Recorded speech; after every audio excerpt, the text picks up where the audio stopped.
Welcome back, SMITE fans, to the SMITE Pro League. Getting ready to jump into our second set.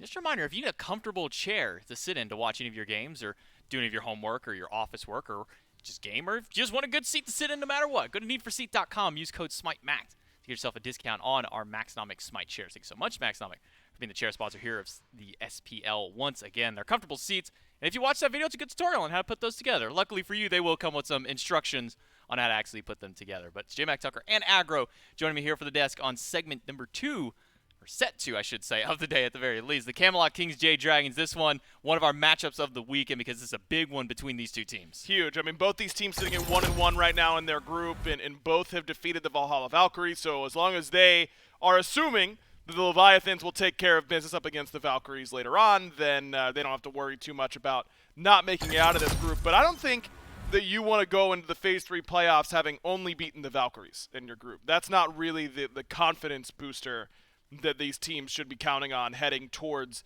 the Phase 3 playoffs. So I think that just for the sake of momentum, getting a win here would be pretty big. Yeah, it's kind of one of those things here. You know, they both fall to the Leviathans. They both do get those wins up over the Valkyries, so they do need to try and get a win between each other just to kind of give themselves maybe a little bit of that confidence boost that they may be lacking here. I mean, both of them look like they were kind of really struggling up against the Leviathans. A couple of those games come up close, so the Kings do manage to pick up one.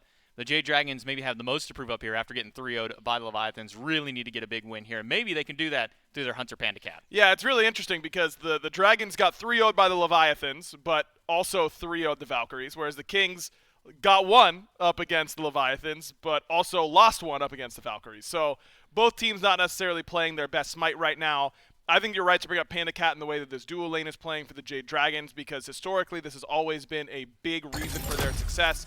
And I think that the duo lane of Panda Cat and PBM has struggled a little bit more this phase than they're typically used to. Don't think that they've been playing quite as well as we have typically seen from either of them individually or as an overall unit. It's interesting to kind of see the development of the ADC meta. We went from pretty much anybody could be viable with the bow build that came out, then the crits started coming around, so some of those hunters kind of fell away. Now we're seeing kind of this resurgence of these magical ADCs, but Panda Cat, he just kind of does what he wants. The Danzaburros, the Amuzen Cobbs, the Ho Yis, he just kind of plays it all. I really like him on this Danza. I think that it fits the play style of the Dragons pretty well. Love to see him on this more aggressive pick. I think that slotting him into that sort of identity makes a lot of sense to me. You know, the overall direction, I think, for Panda, I'm not worried about his God pool at all. That's never been a concern. It's just the on-field execution at times needs a little bit of work, not just for him, but for the entirety of his team. That's why they haven't been winning as many games as they have in the past. You know, they were in danger of having a losing phase for the first time in like 5 years or something like that. It's been a long time since these guys have struggled. They're not playing horribly by any means, but certainly not to the same level that we've seen from them in the past. Yeah, maybe not quite the Phase 1 Dragons that we saw, No. or even what we saw up out of them in Phase number 2. And they're going up against a tough opposition, especially even just for Panda Cat, going against the king of solo killing other players here in Netro on that Camelot Kings. But Netro kind of on the opposite end here of Panda Cat, where Panda Cat's been playing a ton of gods, has just about anything. Netroid's been keeping himself very closeted to just a few picks out here, namely Izanami, Ram, and then as of recent, Olaran kind of popping back in. Yeah, that's always been Netroid style. He keeps the god pool tight, and that's fine. You know, if he wants to be able to do that, I think that it can work for them. You just got to make sure that he's got the backups ready to go, and we've seen it at times this year that hasn't always been the case. But I think he's been better about keeping that god pool open and ready to go. I think the Netroid, you know, still unbelievable in lane. It's a crazy stat that he's soloed every hunter in the SPL, but has not been soloed yet. That is absolutely nuts. That's mental.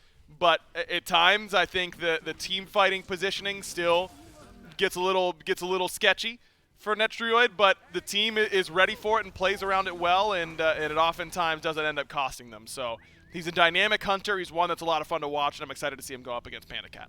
And it's been kind of a story here with the Camelot Kings where they've been falling behind in a lot of their games. 2, 3, 4,000 gold down in the early stages, but it seems to be where they always like to comfortably play. No matter how many times they go down, they're never out. But as the Dragons, a team that you want to go down 3,000, 4,000 gold too early. No, this is a team that traditionally has been very good about closing out those leads. But again, right now, I don't really know what to expect from the Jade Dragons because they just have not been playing to that same level that we're typically used to seeing. So we'll see.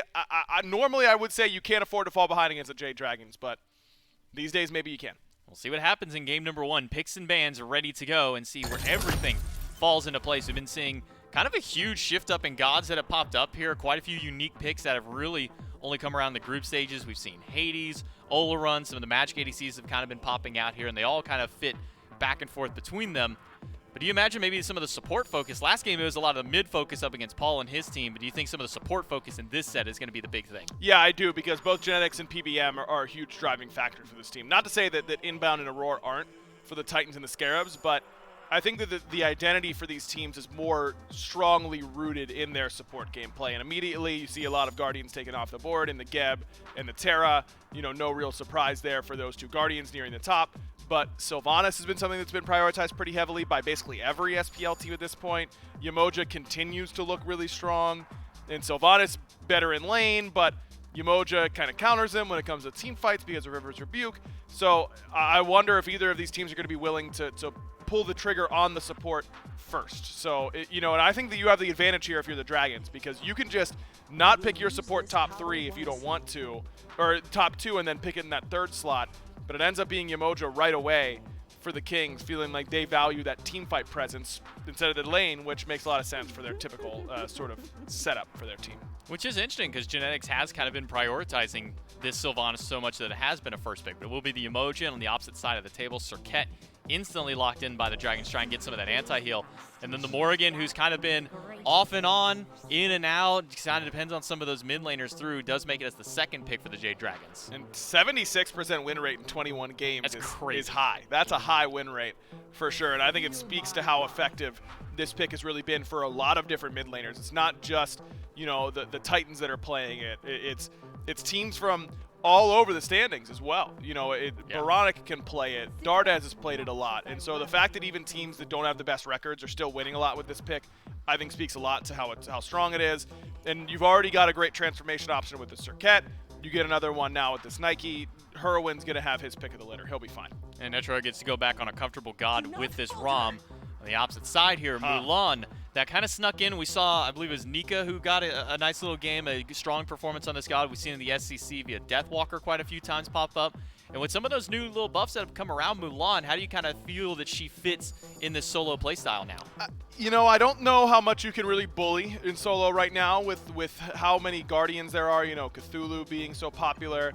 And Cthulhu was an option here for the Jade Dragons for what it's worth. But Mulan can work. I mean, she when she gets ahead, her damage is crazy. She's got good chase down potential. You can use the ultimate really nicely. I think Mulan's pretty good, and it is worth noting that Sam for Soccer is a noted Mulan lover. Loves to play this god, so it could be going into the jungle. I don't think it necessarily should be going into the jungle, but it could. I've had a couple of Mulan supports run down in games that I've played. Don't know if we'll see it here out of PBM, though he did play the Hades support, so I wouldn't count it out here. But as the second round of bans come through, Discordia Tiamat and Cerberus Ullr, which I think is an interesting topic here. That Ullr coming into phase number 3 was the hottest thing on the market. Everybody was picking up this hunter. And now it seems he's just kind of fallen by the wayside here, Aggro. Yeah, everyone's starting to go away from it, which is interesting, but they feel like Bumba's getting a nerf was huge. That ends up mattering a lot. Ullr himself gets a little bit of a nerf, so I think just some balance adjustments end up making the difference for him.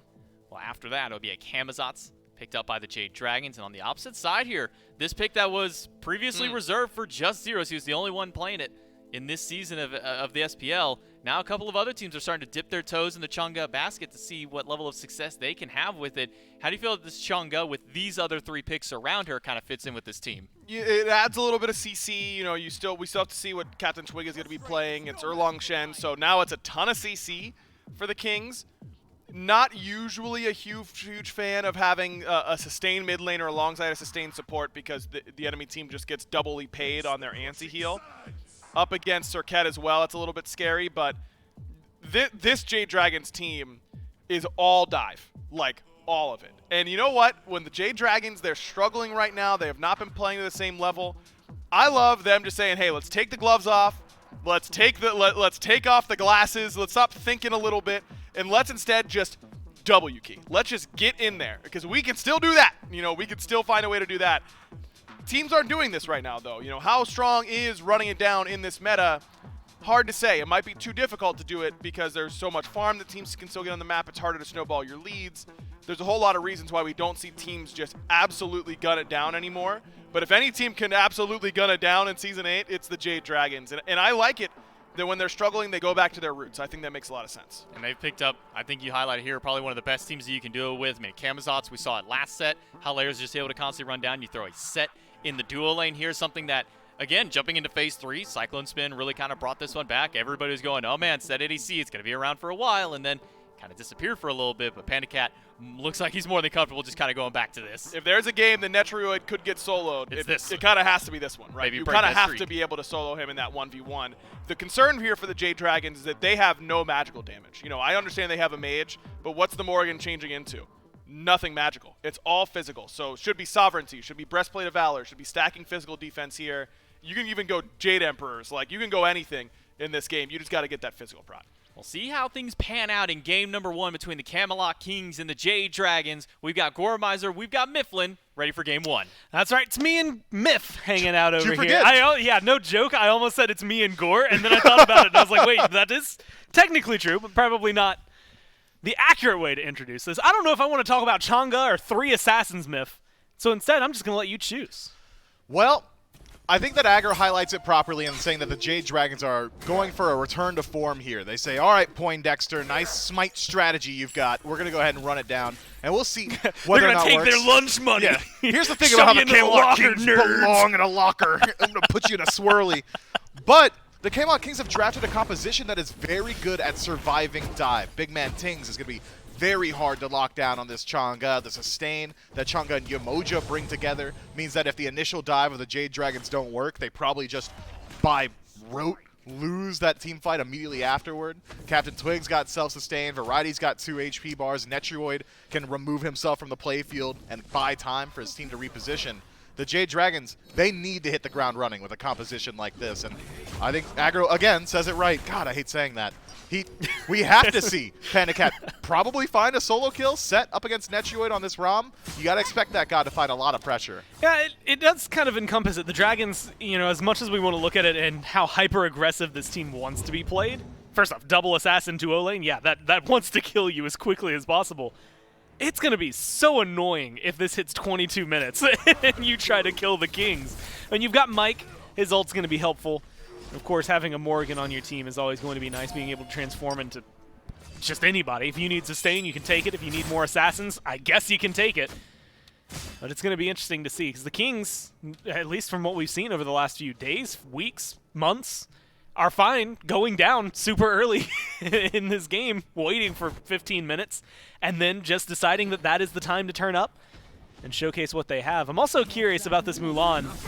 It's something that we have seen a couple of times. FinoK played it, I believe, last year, at least at one point. Not a lot of Mulan showings this year at all. I think it's mainly been Sam. I might have to wait a little bit. Variety's in a little bit of trouble. Low health. Nothing's going to happen over here. Maybe a little bit of boxing between the junglers, but nothing too big. Yeah, just jockeying for position as the blue buffs are on the respawn very shortly. Sanford Soccer already here. FinoK drops Variety down to about 30%. This should go the way of the Dragons. Yeah, Variety is hovering around the entry to the lane. Has enough of a path to his tower that he should be safe. And I think is just barely close. Going to walk out of there. FinoK just off the mark with the arrow. Not going to be able to grapple him, pull him in, but that's going to be Twig engaging, trying to knock him up, trying to secure the buff. And ends up going the way of FinoK and the Dragons. And now Twig has to back off. If FinoK were just out of combat a moment sooner, that blink forward could have spelled the end for Captain Twig, but it is at least a blue buff invade going successful for the Jade Dragons. It's aggression across the board, a high-pressure duo lane, a high-pressure solo lane, and a relatively low-pressure mid lane. So the Jade Dragons likely not looking to play through the 3v3. Well, they're trying right now to see what they can do, at least in a 2v1. BMT forced to use his ult. Grid disengage and good damage, making sure to find it on the fadeaway. Sam for Soccer goes down for first blood. Chang'e is on the board. So that was the concern. If you're going to try and dive Chang'e, she will tango her way out. She's damage immune. She gets movement speed every time she uses an ability. Self-sustain in the kit. It is very hard to shut down that pick. Nearly successful in doing so are the Jade Dragons with that transformation into Chang'e, but unsuccessful at the end of the day. Maybe the most unfortunate thing, not only self-sustain, but for Camazot's, that self-sustain, if it hits you, is also going to shut down your healing a little bit. I love Chang'e, one of my favorite gods to watch and play. Movement speed when you dance, she's just fun, dude. She is. She's very versatile at getting aggressive in the early game. I don't know, it's just, it feels so good together. It does. Twig in some trouble, finds the double knock-up. Sanford Soccer on the chase. Yeah, Twig just trying to get away. He's in the blue buff. That's going to be the ult just off the mark from Fine. Okay, no mana to follow up. And no return kill. Sam stays a little bit late and goes for some back camps. That might cost him his life here. Variety looking for the damage. A good jump. Makes it a little disengaged for Sam for Soccer. It looks like BMT is not going to go for a cutoff path. He's going to be able to get away with it. He only took one Harpy. Surprised to see Variety let that just kind of fizzle out. Sanford Soccer utilizes the leap to escape, sure, but he doesn't have Bat Out of Hell just yet. He's still level 4, so a blink forward from this Nike could have spelled the end of the jungler's life yet again, but doesn't want to dedicate the leap. Maybe not just feeling his odds there in that fight. The Camelot Kings are a team that are very happy to take a slower pace in the early game, so going to do exactly that here. That said, it's a small lead already for the Kings, and the Kings will turn those small leads into larger ones. Keep your eyes on these mid camps, on these oracles, every single bit of neutral farm. The Camelot Kings should likely be fighting over it at this point of the game. Yeah, right side mid camps just went the way of BMT. Looks like left side are going the way of BMT. Greater Scorpion over here in the Fire Giant pit. Twig is precariously dancing with it, but should be able to make it out of this one alive. Well, Watch it out. depends. Sam might have something different to say about it. Blink out of there. There's a River's Rebuke being thrown down. A good disengage overall from the Camelot Kings seems to get them out of there. BMT's in trouble. It's taking a lot of damage. There's going to be Heroin transforming into the Circuit and throwing him right back into the masses. He's going to be able to pick up the kill onto BMT. And now Variety finds himself in between 4 of the Dragons. The chase down is there, and it's going to be enough. Another throwback thanks to Mike this time, and they get a 2-for-0 trade. There it is, Poindexter. W key, W key, W key nets them 2 kills, and maybe another one on the other side. Here's the solo kill that everyone was asking for, but maybe it's going the other way around. Snipes, 1 shot connects, 2 shots misses, and the 3rd shot connects, and the minions are going to be able to help out just a little bit there. The damage extra is all you need, and Netroid turns that one on its head. Netroid now has some lifesteal in the build, a level lead over this set. That could be the point of interaction missed for PandaCat. Still has decent burst, and Jotun's Wrath early on means that he could potentially try and turn some of these fights around, but the Camelot Kings, they can rest on their laurels now. Netroid's got a lead. You can just kind of recoup some of the losses around Captain Twig. He's only about a level down. I think that the Camelot Kings are still in a very good position here as PBM rotates his way into lane. Thought maybe we'd see an engagement onto Netroid proper as he was but there was a large fight on the right-hand side. PBM didn't have much left in the tank. Ultimate still down.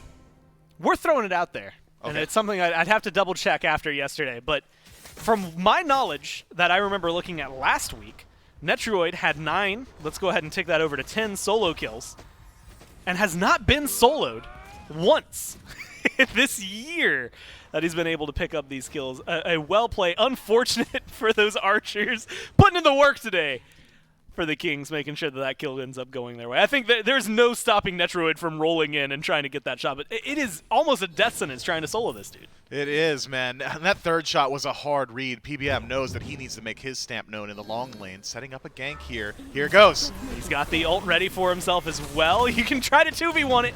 He's going to be up in the air. You had mentioned this. Buy time for your team to get there. They've got the gank coming in the rotation. PandaCat and Mike have to back off here. Got Erlang Shin, Twig, and Genetics made their way over, and that's enough. Just a big bodies next to you to make sure that nobody's going to stick around and try to fight. But it was an expensive disengage for Netroid, who doesn't just utilize the ultimate, is forced to use the beads as well, so that layer of safety is gone now. This might force Genetics to hang out in lane a little bit longer, because you got to believe PBM's going to do exactly that. PandaCat's going to need some help here. He's got enough clear right now, especially with the Emoja. Feels pretty solid. Mike does not seem to have any qualms about running around wherever he so pleases. But with his ult down, a good 2-man taunt can still set up a lot. He doesn't have a lot of backup here. He's just playing Nuisance. potentially trying to steal a purple buff away. Yeah, he's going to go ahead and back off. That's going to end up going their way. You said it. Even with a solo kill, helping out Netroid a little while is going to be helpful for the team. It will. Captain Twig getting involved on the right-hand side. That's a blink forward from FineOK, but that should spell the end of this engagement for Roddy. Able to leap his way over the wall as well. The Jade Dragons, they're trying their hardest to establish the pace here. It's been constant aggression from the Chaos team so far, maybe realizing that if this does go late, they're likely just getting outscaled in the team fight. Yeah, I was thinking that it seems like there's just so much fighting going on. There's 3 assassins on one of these teams. Of course there's going to be a lot of fighting, and they're going to keep it going right now. Genetics drops the River's Rebuke, and a good Riptide keeps Heroin engaged, but they don't have a lot of damage. Not enough to be able to lock him down. Instead, it's BMT who's been eating a lot of this. Same for Soccer. Up in the bat out of hell, trying to chase him down. Chang'e successfully out of this and in the tier 1 tower. FineOK just trying to stay alive. Mike jumps in to try and peel, but it's not going to be enough to be able to save his solo laner. FineOK goes down, and snipes are ringing true from the back line. Netroid gets some damage out He there, don't miss. and they turn him into 3 out of nowhere. Great kills for the Kings. Yet again, the Jade Dragons commit so many resources in trying to shut down Big Man Tings. It's not that easy. He's got a stun, he's got damage immunity, he utilizes the beads as well. That guy is nigh unkillable against this Jade Dragons draft unless it's a Surcat ult into a secondary Surcat ultimate. I'm not sure you're able to shut him down, and clearly does not hit pay dirt for the Jade Dragons. A rotation from Netroid, some nice re-engage from Captain Twig, all spells. A clean engagement for the Order team, and a clean engagement in the early game. That's where the Jade Dragons should have the majority of their power. I don't think they can let off, though. They haven't been able to win a team fight as of yet cleanly, the Jade Dragons, but with their draft, they are not given the luxury of saying, all right, we're losing out in the early game. We got to go late. Yet now with this draft, Don't worry, no boys. sir. 15 minutes from now, we're Behind. subpar. Yeah. You gotta play it right now. This is your only point of interaction. And the Jade Dragons, they haven't slowed down, and they cannot. Hovering right around a 2,000 gold lead. It's actually getting taken down here. The Dragons managing to turn that more to a 1,500 range, and actually lowering it down to even 1,000 with a lot of the farming they've been able to pick up. So they're keeping them in check, despite the kills reading 5-2 in favor of the Kings. And that's honestly kind of remarkable. We'll see if Mike can make something happen here in the duo lane. He goes for the gank, gets a good taunt, but that's going to be the beads from Netroid. Now the jump in from Mike. A good Riptide between Netroid and anybody that could get to him. Make sure to separate space. FineOK throws out his ult in the solo lane. He's just trying to fish out for damage. Netroid has his ult available. Panda Cats is down. It seems like they wanted to get aggressive over here. They have BMT in the jungle. They might be able to find something. I think Genetics canceled PBM's taunt with Riptide. Like, he gets the first tick off, second tick gets interrupted, and that may have cost the Jade Dragons that kill there. We're at least able to force Netroid's beads yet again. What a taunt coming through. Bat out of hell forced from Sam, but the heal's going to be there for Twig. Sam makes it out under the tier 2 on right, but FineOK once again in trouble. Twig will get traded out for this one, and that's a good pickup for the Dragons. They haven't lost a soul. Despite the low health bars, they've managed to make it out of here. He's jumping under the tower. He's killing Sam for Soccer. He says, you'll take my jungler, but I am going to take you down with him. The Jade Dragons won't let it go down for free, though. FineOK rotates his way back in. Credit to the kill goes to Hurrywind. You may have picked up Sam for Soccer, but it cost you yourself. I like that play, though. Variety's he's just doing it. He's simply doing it. He just jumped in, Mifflin. Tier 2 tower, by the way. I'm lost about it. The tier 1's hardly been touched. He just decided to go for it. I guess he got the kill. He did, and he's maybe just leveraging the fact that you want to shut down Sam for Soccer. That's one of the highest DPS gods on the side of the Jade Dragons. This makes sure that Captain Twig doesn't fall behind whatsoever. So now both junglers spend a little bit of time in the grayscale, neither one farming, but Twig went back to base in a body bag with a lead, whereas Sam for Soccer is about a level down. That's a good place to be if you're the Camelot Kings as of right now. Not feeling their gold lead anywhere near as much as it was a second ago. I mean, they got up to a 2,000 after that big fight in mid, and the Dragons have dragged them right back down to 500. So doing a good job of focusing up where their farm is. Mike even looking for more. Panda Cat's going to get aggressive over here onto Netroid. Mike's going to come in to find some help, but I don't think Panda Cat needed it. He's going to take away the assist. Technically a solo kill there for Panda Cat. Although Mike getting an assist probably ruins it for all the stats. Now Genetics, well, you just got to stay alive, man. This is going to be a precarious spot to be in. Panda Cat's right there. You've got Sam lurking in the jungle. Luckily he's Yemoja, and he doesn't seem to be too worried. Here's the thing about Sovereignty plus Helmet means Genetics is not susceptible to the physical damage of the Jade Dragons. PBM has Ultimate, realizes, can't use it on Genetics. We're simply not killing this man. He's playing willy-nilly, Genetics that is, with his positioning because he knows he can. now trying to secure their purple buff. Not going to be able to do so. Mike strips that one away and picks it up. The help of Sam and Panda Cat. Herwin's over here on the left-hand side. They don't have a red buff up. They're just gearing up for potentially either a Fury or a fight. It seems like the Kings sniff that one out, aren't going to take the bait and chase anybody down. Genetics is just alone. Like you said, throwing caution to the wind. He's just waltzing through the jungle. I mean, what was that, like 30 damage per auto attack from PBM? Maybe Panda Cat swinging for like 70 right now up against Genetics. I think he's allowed to play as aggressively as he wants, and it's reflected in the builds elsewhere for the Camelot Kings. Berserker's Shield for Captain Twig. Variety goes Mystical Mail immediately into Void Shield. Physical defense stacked up already for the Order side. So the Jade Dragons, they're starting to slowly lose some of that power that they've got throughout the early, which is why we see them grouped up so heavily now. They're trying to force fights while they've got the tide in their favor. A Gold Fury is available on this side of the map. And a huge fight that happens, plus the rotations that are here. You can see Variety and Sam fighting between the Tier 1 and Tier 2 in mid. And it seems like Fine was the one who ends up coming out on top there. Sam may be able to find a deep dive here if he wanted to onto the solo laner. But it seems like a win for the Dragons. Small at that, but still something. Yet nothing big able to come out of it. No objectives, no Pyromancers, no Gold Furies taken yet. Not just yet. A Tier 1 tower and right has fallen. Final K able to take that one out. Left side Tier 1 also very nearly fallen down for the Camelot Kings. That pressure that Panda Cat has been able to put out on this set pick is ridiculous. It's was a 1-level lead for Netroid when he was able to return that solo kill. Now he's 3 levels down, by the way. This set, he can go on tour. I want to see Panda Cat try and throw his weight around the center of the map. Yeah, see what you can do, right? I mean, at this point, you're able to find so much damage.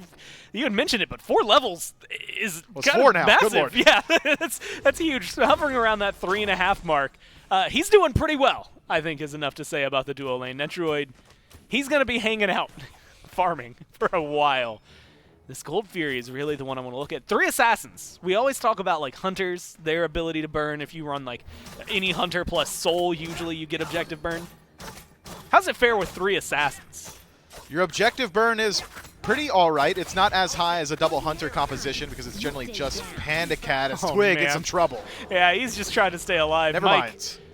Gives him a little bit of trouble. He gets the ult from Mike. That honestly is probably a huge deal just to slow Mike down a little bit, which is necessary with how he's been playing this game. It has been. Mike has been a nuisance on everybody's mind on the Camelot Kings. We sat down with the junglers recently, and they all complained, man, that invade meta was pretty cool, but Mike made it super unfun because he just loves playing so deep in the enemy backline. He likes going towards these back camps. If you're alone at a red buff, you're never alone at a red buff. Mike's just around the corner, just trying to slow down your farm, and he's reprising that style here. 16 minutes in, I'd say Mike has probably spent about 8 of them on the Camelot Kings side of the map.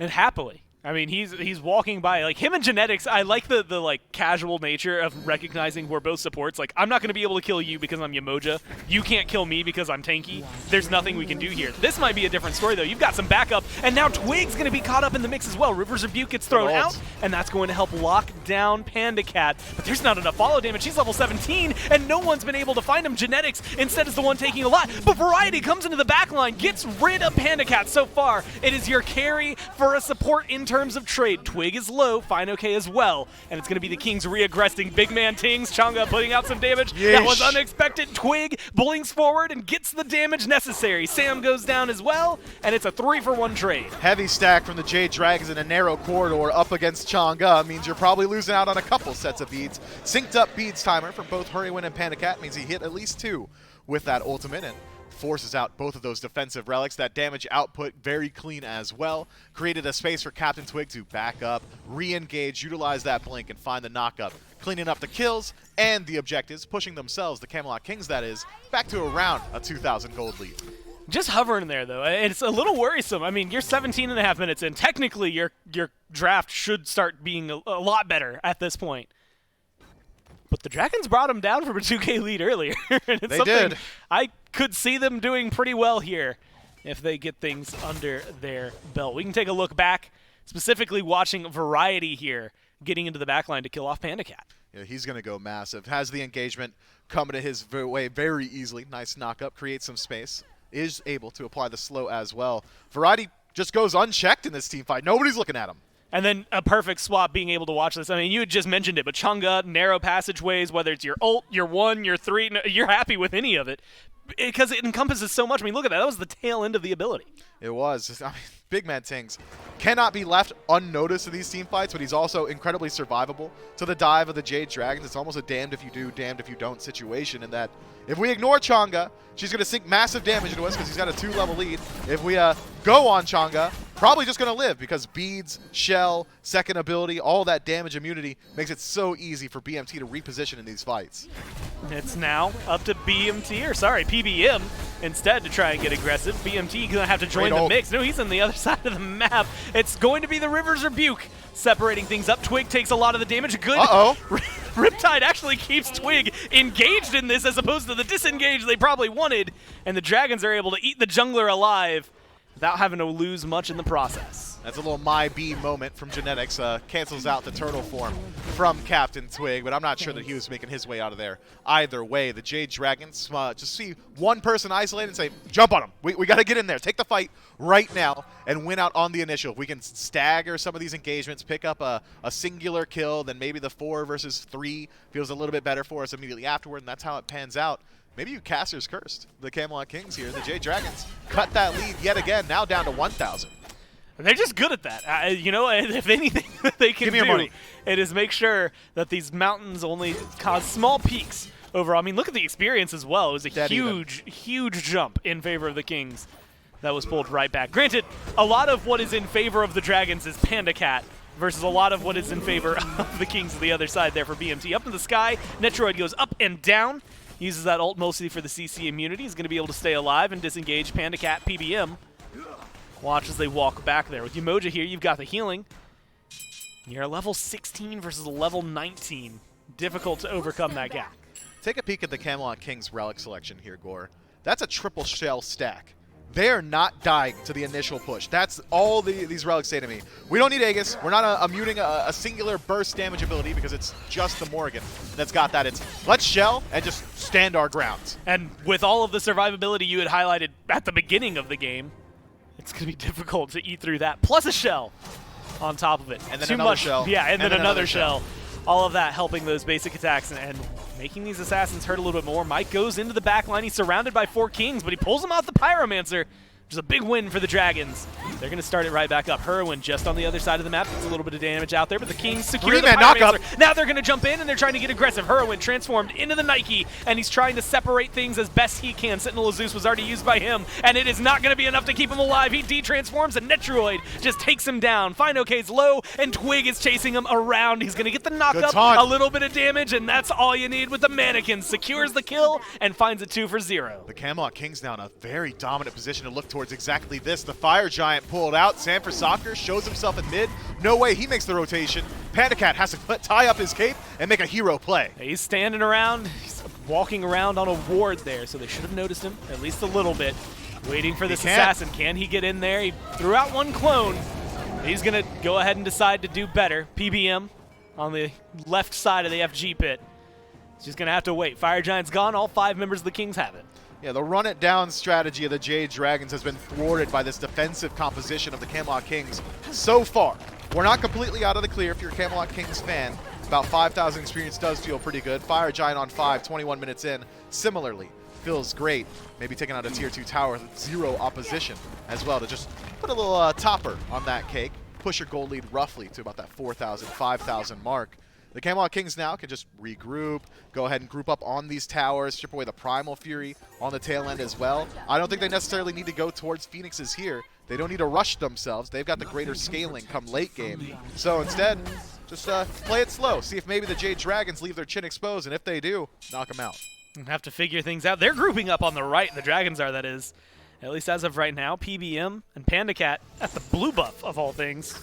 Well, the Kings kind of dissecting the left lane and the mid lane, bouncing around in the jungle as well, trying to figure out what they want to turn their attention to. Primal Fury is available for them, and it seems like that might be the initial call. That tier 1 in left has no health to its name, but it is technically there, so that is a tower that they can pick up. Meanwhile, a grouping from the Dragons looks like they're going to try to trade out a tier 2 on right. Genetics, what are you doing all the way up here? He's setting up an ambush, seeing if maybe the Jade Dragons will show up for a defense, but they're not. They're going for a split push, maybe even a base race, trying to match the Phoenix pressure. No, full stack back. That's just fine. try to stay alive. They get the tier 2 and alleviate, let's say, the pressure of the one that was just taken on right. This is still going to be a bonus for the Camelot Kings. 6,000 gold now sitting in their favor. One more tier 2 in mid. Twig's been doing his best to try and get a little bit of gap and some minion waves up there so they have the pressure. A lot of deep wards for the Kings as well, catching if the Dragons decide to get aggressive. It's going to be the last tower. They still have 2 minutes left on the power play. And you had said it, they don't need to go for Phoenixes. But now they've got 3 exposed Phoenixes and 2 minutes to play with. Yeah, can we take a peek at the gold in hand here for the Camelot Kings? I'm sure they're all sitting at around 2,000 or so, just waiting on that back. I think that the Camelot Kings make the right decision. Just go ahead, swing their way back towards base. There's no reason to push this right now. They've got such large power spikes coming their way, or even if they just so choose, I think we could even see them stop building power, just go straight towards some additional defense, make it even harder for the Jade Dragon to finish off some of these kills. In a composition like this, it's got to be up to Hurrywin to just push the lead. He's got to make use of the fact that there isn't a whole lot of magical defense on the side of the Camelot Kings, and he's got a good build for it. Spear of the Magus, Polynomicon, Divine Ruin. That is a lot of burst damage potential, but what does he transform into? It's something the Des brought up initially. It's been a lot of Circuit transformations. We've seen a couple of Nike transformations as well. Well, that's physical damage, and there's plenty of defense for the Kings. Well, you were right on the money with your estimation. 2K backs. We see 3 upgraded starters there from Variety, Twig, Genetics. And then Odysseus' bow picked up there for Netroid. That 3-level lead that Panda Cat, at 1.4 level lead that Panda Cat was touting, has now been brought to 0 as Netroid is caught up. And now they're looking to knock down this mid Phoenix. 5-on-5, PBM goes in, and PBM's trying to set something up. He ends up grabbing Netroid, goes for the throw, but he's not going to be able to find it. In fact, he eats more damage, and now the snipes are coming through. PBM gets taken down thanks to Netroid. The Phoenix still standing, but it doesn't seem like that's going to last much longer. No, mid Phoenix falls down, PBM dead for 40 seconds, and this Fire Giant only has about 15 seconds left to play with. But the Camelot Kings, they've got the number advantage, they've got the sustain advantage, they've got the team fight advantage. Might as well stick around. Now they're going to be able to knock down the left side Phoenix. And you read it appropriately. 3 seconds left for the power play. That's going to go ahead and come to an end, but they get 2 birds. That's a lot of fire minions to help things out for them. The next Fire Giant spawns up, plus that Primal Fury. Feels like things are all coming up Kings. It's only a 4-kill lead for them as of right now. But that gets dwarfed when you look at the 9,000 gold lead they've been able to pick up. So the Jade Dragons find themselves in a precarious situation now in that we've got a good look at their base defense. That was a 5-on-5 engagement. You might not believe it, considering how that one pans out, but I don't think the Jade Dragons are in a position where they can take another one, especially later in the game when the Camelot Kings are able to stack themselves up with even more defense and power through the build, or another Fire Giant if they're able to take that one. I think the Jade Dragons may just have to go for a Hail Mary coin toss 5v5 engagement inside of the Fire Giant pit. But it's going to be harder to do than you'd like, considering Fire Minion Wave pushed up in mid pretty far already. The Dragons have done a good job of mitigating the long lane, pushing that wave all the way down to the tier 2 tower. I'm not sure how the Dragons are going to address this one, but the grouping already tells me they might be coming in towards this fire. Take a play out of the Scarab's book, maybe go for a split push base race with one really talented assassin and send them to kill the Titan. They'd need a minion wave on their favor. They've managed to push up right to about the midpoint there. Fire Giant's at half health. Mike is getting knocked up by Variety. Twig going for the zone. The Fire Giant has been leashed. Panda Cat is on the other side. BMT and Netroid seem to be exposed, but Genetics and Variety are just playing bodyguard right now for the carries. Good luck getting to them, and that's going to be fine. Okay, blink forward, goes for the Ankh, not going to be enough. Variety just gets to Hurrywin. The snipes ring true for Netroid, and they kill off the mid laner. These shells are helping keep him alive, and Netroid's low, but he's not going to go down. He's turning the damage around. It's a double kill for Genetics. BMT helps get the D aside. The Dragons are gone, and the Kings march forward. Panda Cat thought he had maybe had an opportunity to go in and make big damage. Then the first shell comes out. The second shell comes out. The third, the Camelot Kings, they outsmarted them. The Dragons got outsmarted in game 1. That was impressive team play from the Order team and a well-deserved victory. Yeah, nice game 1 for them. They control the early game despite 3 assassins on the other side. They control the late game because they played so well in the early game, and those shells, that hurt, I think, a lot. Watching Netroid's health bar not move physically was like a little gross. Like a little, like you feel in the back of your throat, you're like, I don't like this. Yeah, and it's not just the shells. It's the defense stack from the Lotus Crown. It's the health shield from Yamoja, all the healing as well. The life steal built into the build. Netroid was not falling in that engagement no matter what. I liked the idea from the Dragons. Execution Gun it is down. maybe going to be what needs to change there. The Kings play the Kings game, and they seem to be happy. I'm wearing purple. It was a good day to choose that one. They end up winning here game number 1. We'll see if they can continue that or if the Dragons can figure some things out here for game 2 right after this.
money work.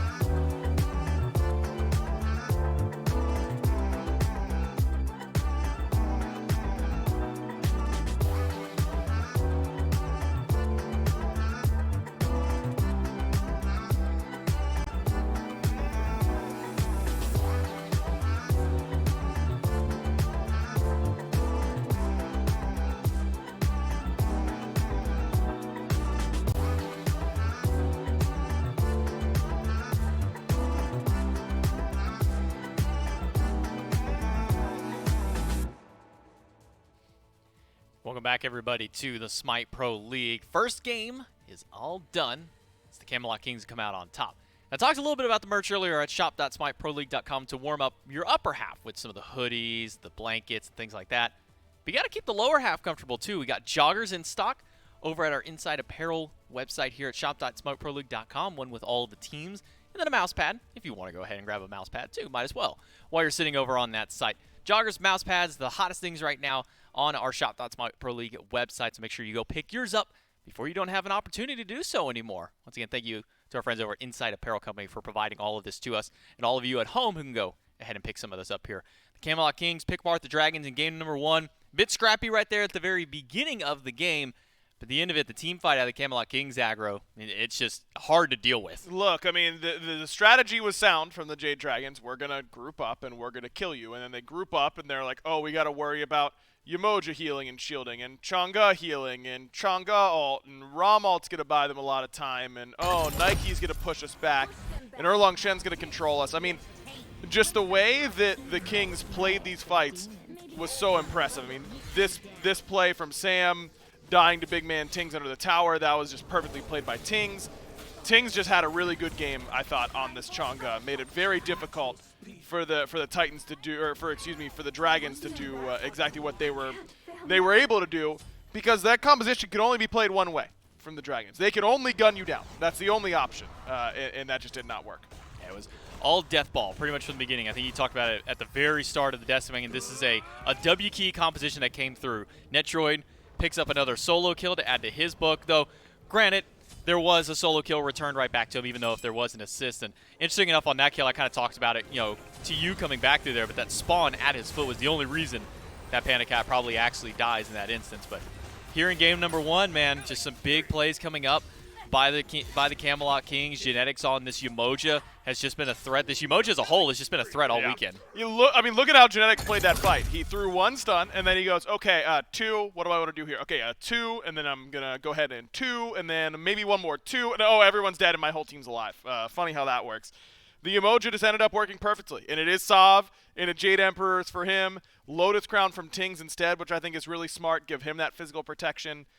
Just really smart building by the Camelot Kings and the Jade Dragons. They just didn't have the tools because, and again, they aren't supposed to have the tools. If they want to go all in with that composition, they have to go all in, and it just did not work. I mean, even Netroid picked up physical defense. He had a Void Shield later in his build, so everybody trying to answer to this 4-Fizz comp out of the Jade Dragons. Doesn't work out quite so well for them here in game number 1. Game number 2 is where we might see some adjustments come out of here. Do you want to?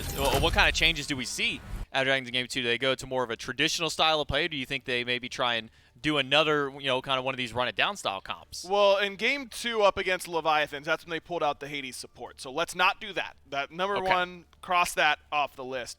But clearly this team is willing to try some things because, again, they don't need to win this game assuming that the Leviathans are going to beat the Valkyries, which is a safe bet, to say the least. So, you can continue to experiment. You can continue to try and open up and see what you can get working in time for Phase 3 playoffs. But I don't think you really want to go 0-6 against the 2 other top teams in your group. I don't think that's the way to give yourself a lot of confidence going into those playoffs. It's never a fun look. Let's take a look at picks and bans for game number 2. They are ready to go right now. Kings will take the second pick this time around. Jade Dragons have elected to grab first out.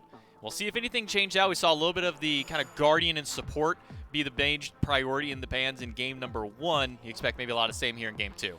Yeah, I think the Yemoja, it was clearly a problem for the Dragons, but maybe only looked that problematic because of the style of composition they were going for. So if you're not going for that same style, you don't need to worry as much about Yemoja. If you are going to be trying to play that same heavy dive, all assassin play style, then Yemoja has to be answered. You just can't afford to let that God through because it'll beat you basically by itself. I feel like that's really was the biggest difference maker in that first game.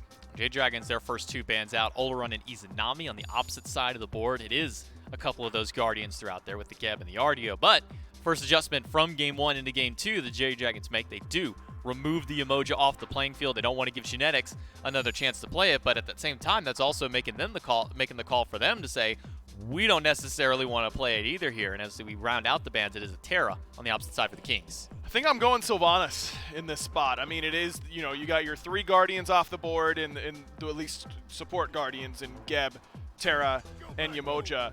You can end up taking the 4th one that is priority right now, and taking Odin is really good. You're not going to see me be complaining about Odin being your top pick. It does well theoretically up against that Sylvanas, but 16 games played, 38% win rate for the Odin. Odin, he has his good games, but overall has not impressed me that much in the games that he's let through.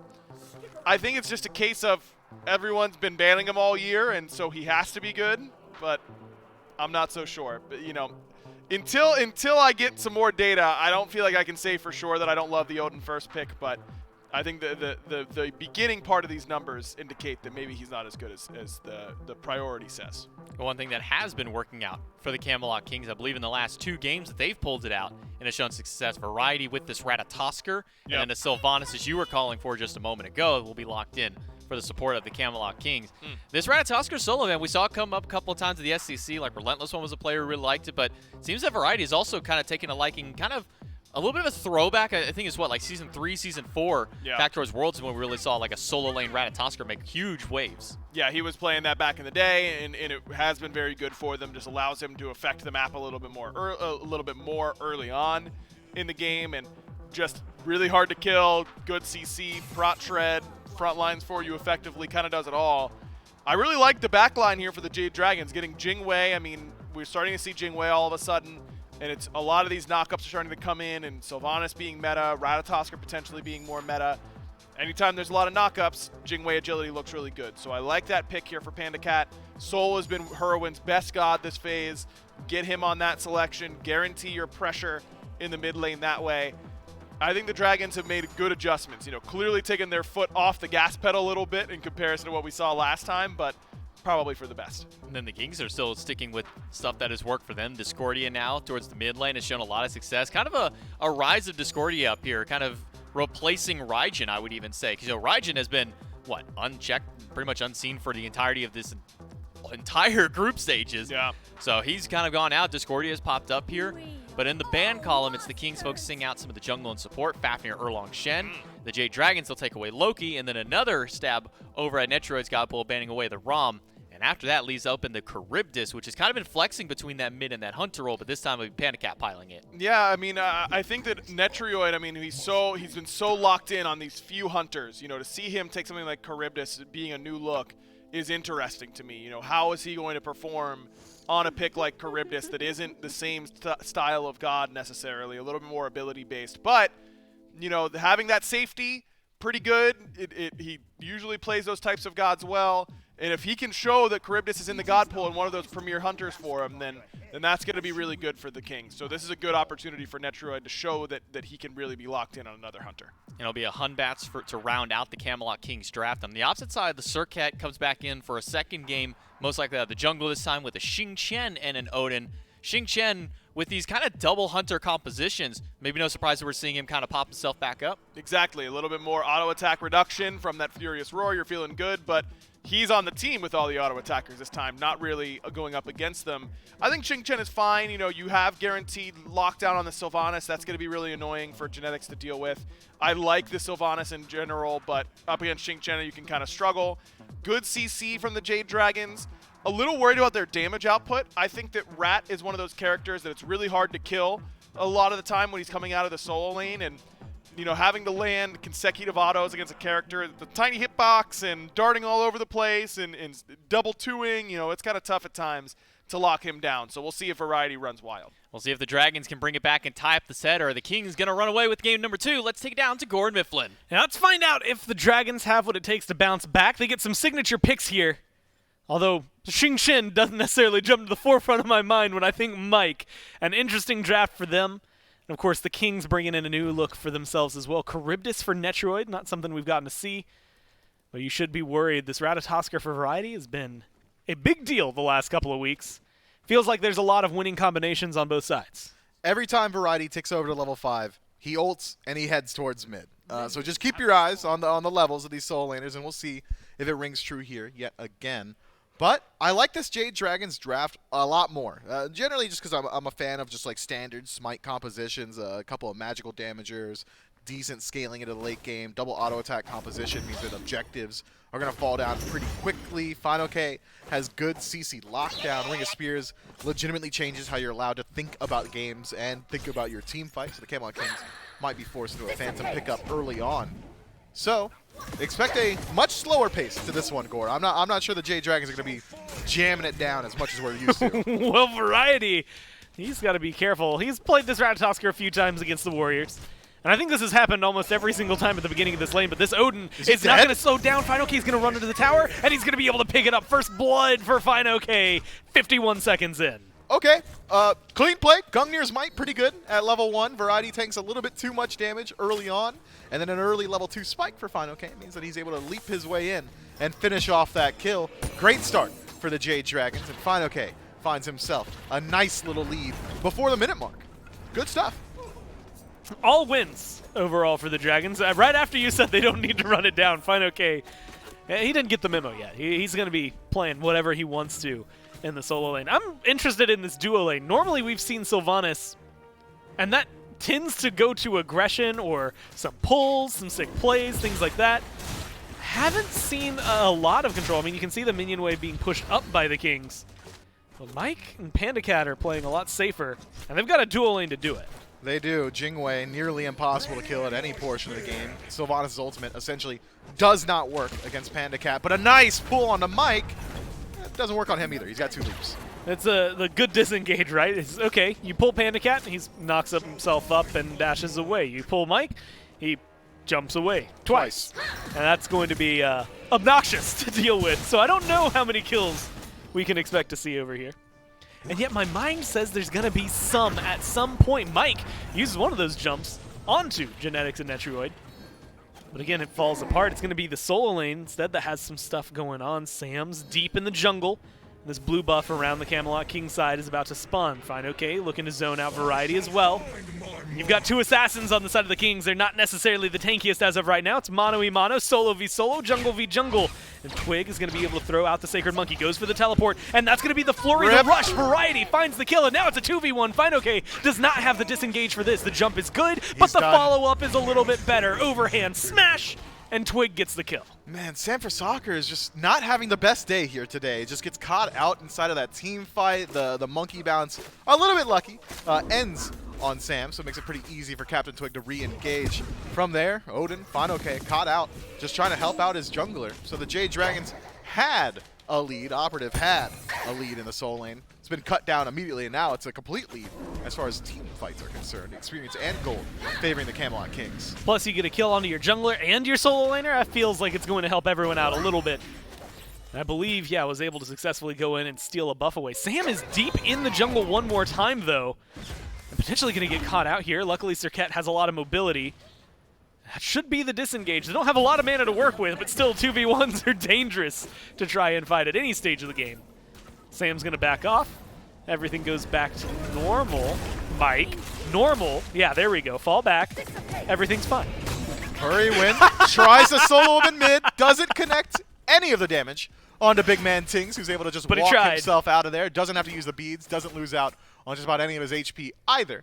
But the Jade Dragons do lose out on some kill pressure in mid. Now that ultimate, the Supernova, you got to wait for that one to come back up, as well as some CC immunity. So the survivability of Hurrywin takes a significant hit here. Luckily, goes for beads in that first relic, so Captain Twig will still have to work a little bit harder to find some of those kills off the back of his ultimate. Haven't seen a Fear No Evil. Twig's level 6 now.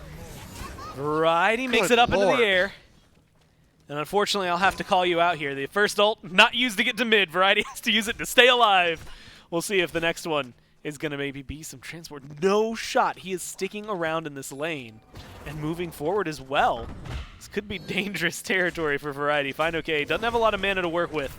That's what he's banking on. Twig's making his way over to the lane as well, and that's going to be the engage. Variety try and isolate him. There was the leap, and there's the Fear No Evil. The lockdown is good, and they read the map perfectly. Man, Final K is suffering from success right now. He is manhandling Variety in the lane, and it's kind of a get him some inspiration, a little bolster to the confidence, and that confidence gets him caught out yet again. Sam gets aggressive, taunts wide, but he gets the blue buff, and that's going to be a big swipe away. Now he goes for the ult, tosses Twig over to Mike. Mike goes for the root and is trying to lock him up. That true damage ticking true. Now all they need is a little bit of a hit. A good leap is going to get a little distance there for Twig, but not enough to get away. Mike uses the ult, and Sam gets the last hit. And Hurrywin was stealing the back camps throughout all that as well. The Jade Dragons have set up their home on the right-hand side of the map. They are loving playing around Final K, and well, so far it's been going just all right for them, able to cut down that lead from the Camelot Kings to just about 400 or so experience, largely equalized as well. The largest disparity I think I've seen is Big Man Tings, about maybe a level and a half over Hurrywin at this point. The Camelot Kings, though, they are no stranger to this pace. They're just fine taking it slow and keeping it even throughout the early. Yeah, 200, if even, gold at any given time. Not something I think any team is worried about as of right now. You mentioned not just comfortable for the Dragons in the Kings' right side jungle. They've been living there, it feels like. I mean, almost every time I look at that side of the map, if Sam's alive, he's either taking his own speed buff or he is looking for some camps on the other side. Doesn't seem to be as much preparing for anything else. Now it's going to be a little bit of a lull. Gold Fury is going to be spawning up soon. The Dragons are going to be the team that ends up moving over this way. No Oracle Harpies, no wards dropped for them. So they won't have vision of the pit, but it doesn't seem like they want to fight over it just yet. The Jade Dragons are playing a similar style to what we saw in Game 1 in that they are forcing a lot of engagements everywhere on the map, wherever they can. It's still that jam it down style with a more standard composition. Variety is taking a lot of damage. Yeah, I don't know if this is the fight he wants to take. He uses the dash. It does get out of there, and he's just fine. Well, fine is in parentheses there. He's okay. He backs to base. Is that a Final K joke? Kind of cries. You just make a Final K joke? That was not intentional. I don't believe you. Blackthorn Hammer, first pickup for the Odin out of the Soul Lane, so a little bit more additional power for Final K. Hey, don't. You know, people love those. It's No, like but when they're unintentional, like it doesn't feel like it was earned for me, Mifflin. All right, nobody laugh. Okay, Gormizer. I gotta earn my jokes. Not this time. I like this build from Final K. It's going to leverage that early pressure that he's been able to establish already. He's been acting as a lane bully on this Odin. I don't expect that to slow down until Variety finishes up his next item, going into that steel mail tree. For now, both teams just kind of waiting for their opportunity to go towards one of these neutral objectives. Any individual pick could make that easier. I think this might be the first time we've seen Sanford Soccer legitimately on the left-hand side of the map, which indicates to me that the Jade Dragons would love to make a power play towards this Gold Fury sooner rather than later. You're in a really weird position. If you are either team, Hurrywin in a weird position just in general. 3v1. Disapparate's going to get him out of there. Pull just too soon, and Hurrywin's going to be able to stay alive. Variety barely makes it up onto the tree, but it's not going to be enough. The tick damage from Mike finds the kill, while Variety is sitting up on a branch of Yggdrasil, and that's going to be enough to get a kill, tie it up 3-3. Fear No Evil still in the pocket of Captain Twig, so the Jade Dragons have to play wary around that if they want to continue this engagement. Unfortunate for the Jade Dragons that the kill lands on a PBM. Fortunate for the Jade Dragons that a kill lands to themselves as a team. But I'm sure he would have much preferred that go to Sanford Soccer to put him slightly in the lead. Jingchen with a lead isn't the worst thing on the planet. Being able to just engage a little bit more haphazardly, leaping in aggressively, getting some stacks on those thieves, all things that you love to see if you're PBM. But gotta think Sanford Soccer would have made better use of that gold. Would have been happy for it, especially at this point. You had mentioned a little bit behind there for Sam, despite the fact that he's been spending so much time trying to strip away any jungle he can from Captain Twig. Now he's going to be looking for a little bit more. Variety has no ult. Variety's in the cage. Sam's over here as well. It's a 2v1. Might as well throw 3 out there. PBM's in the lane. They're going to collapse in on the Ratatoskr and make him pay for just existing. Man, Variety can't catch a break here. Gets first blooded, pre-1, gets ganked a couple of times as well. Has done a good job of keeping the farm relatively even. Still level 9. Define is 9 as well. And with desynced blue buff timers, I'm not even sure that we're going to see the Jade Dragons even attempt to steal away the blue buff from the Camelot Kings here. So, not too bad for Variety as of now, but a couple more ganks like that could really put the stops to this Ratatasker.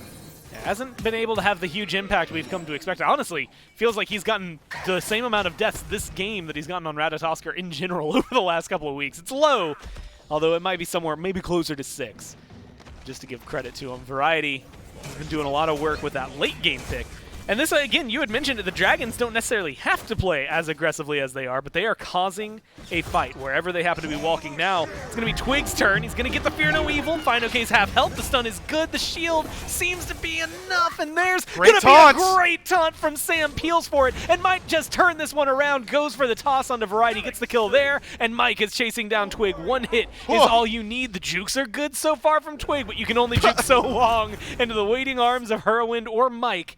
And it's going to be Mike who picks it up. 2-0-1 for the Jing Chen. Polar Bear Mike has gotten involved very early on. Have not seen that same level of presence from Genetics on the other side, but Sylvanas, I think, has some slightly better scaling come late game just by nature of having heals in his kit.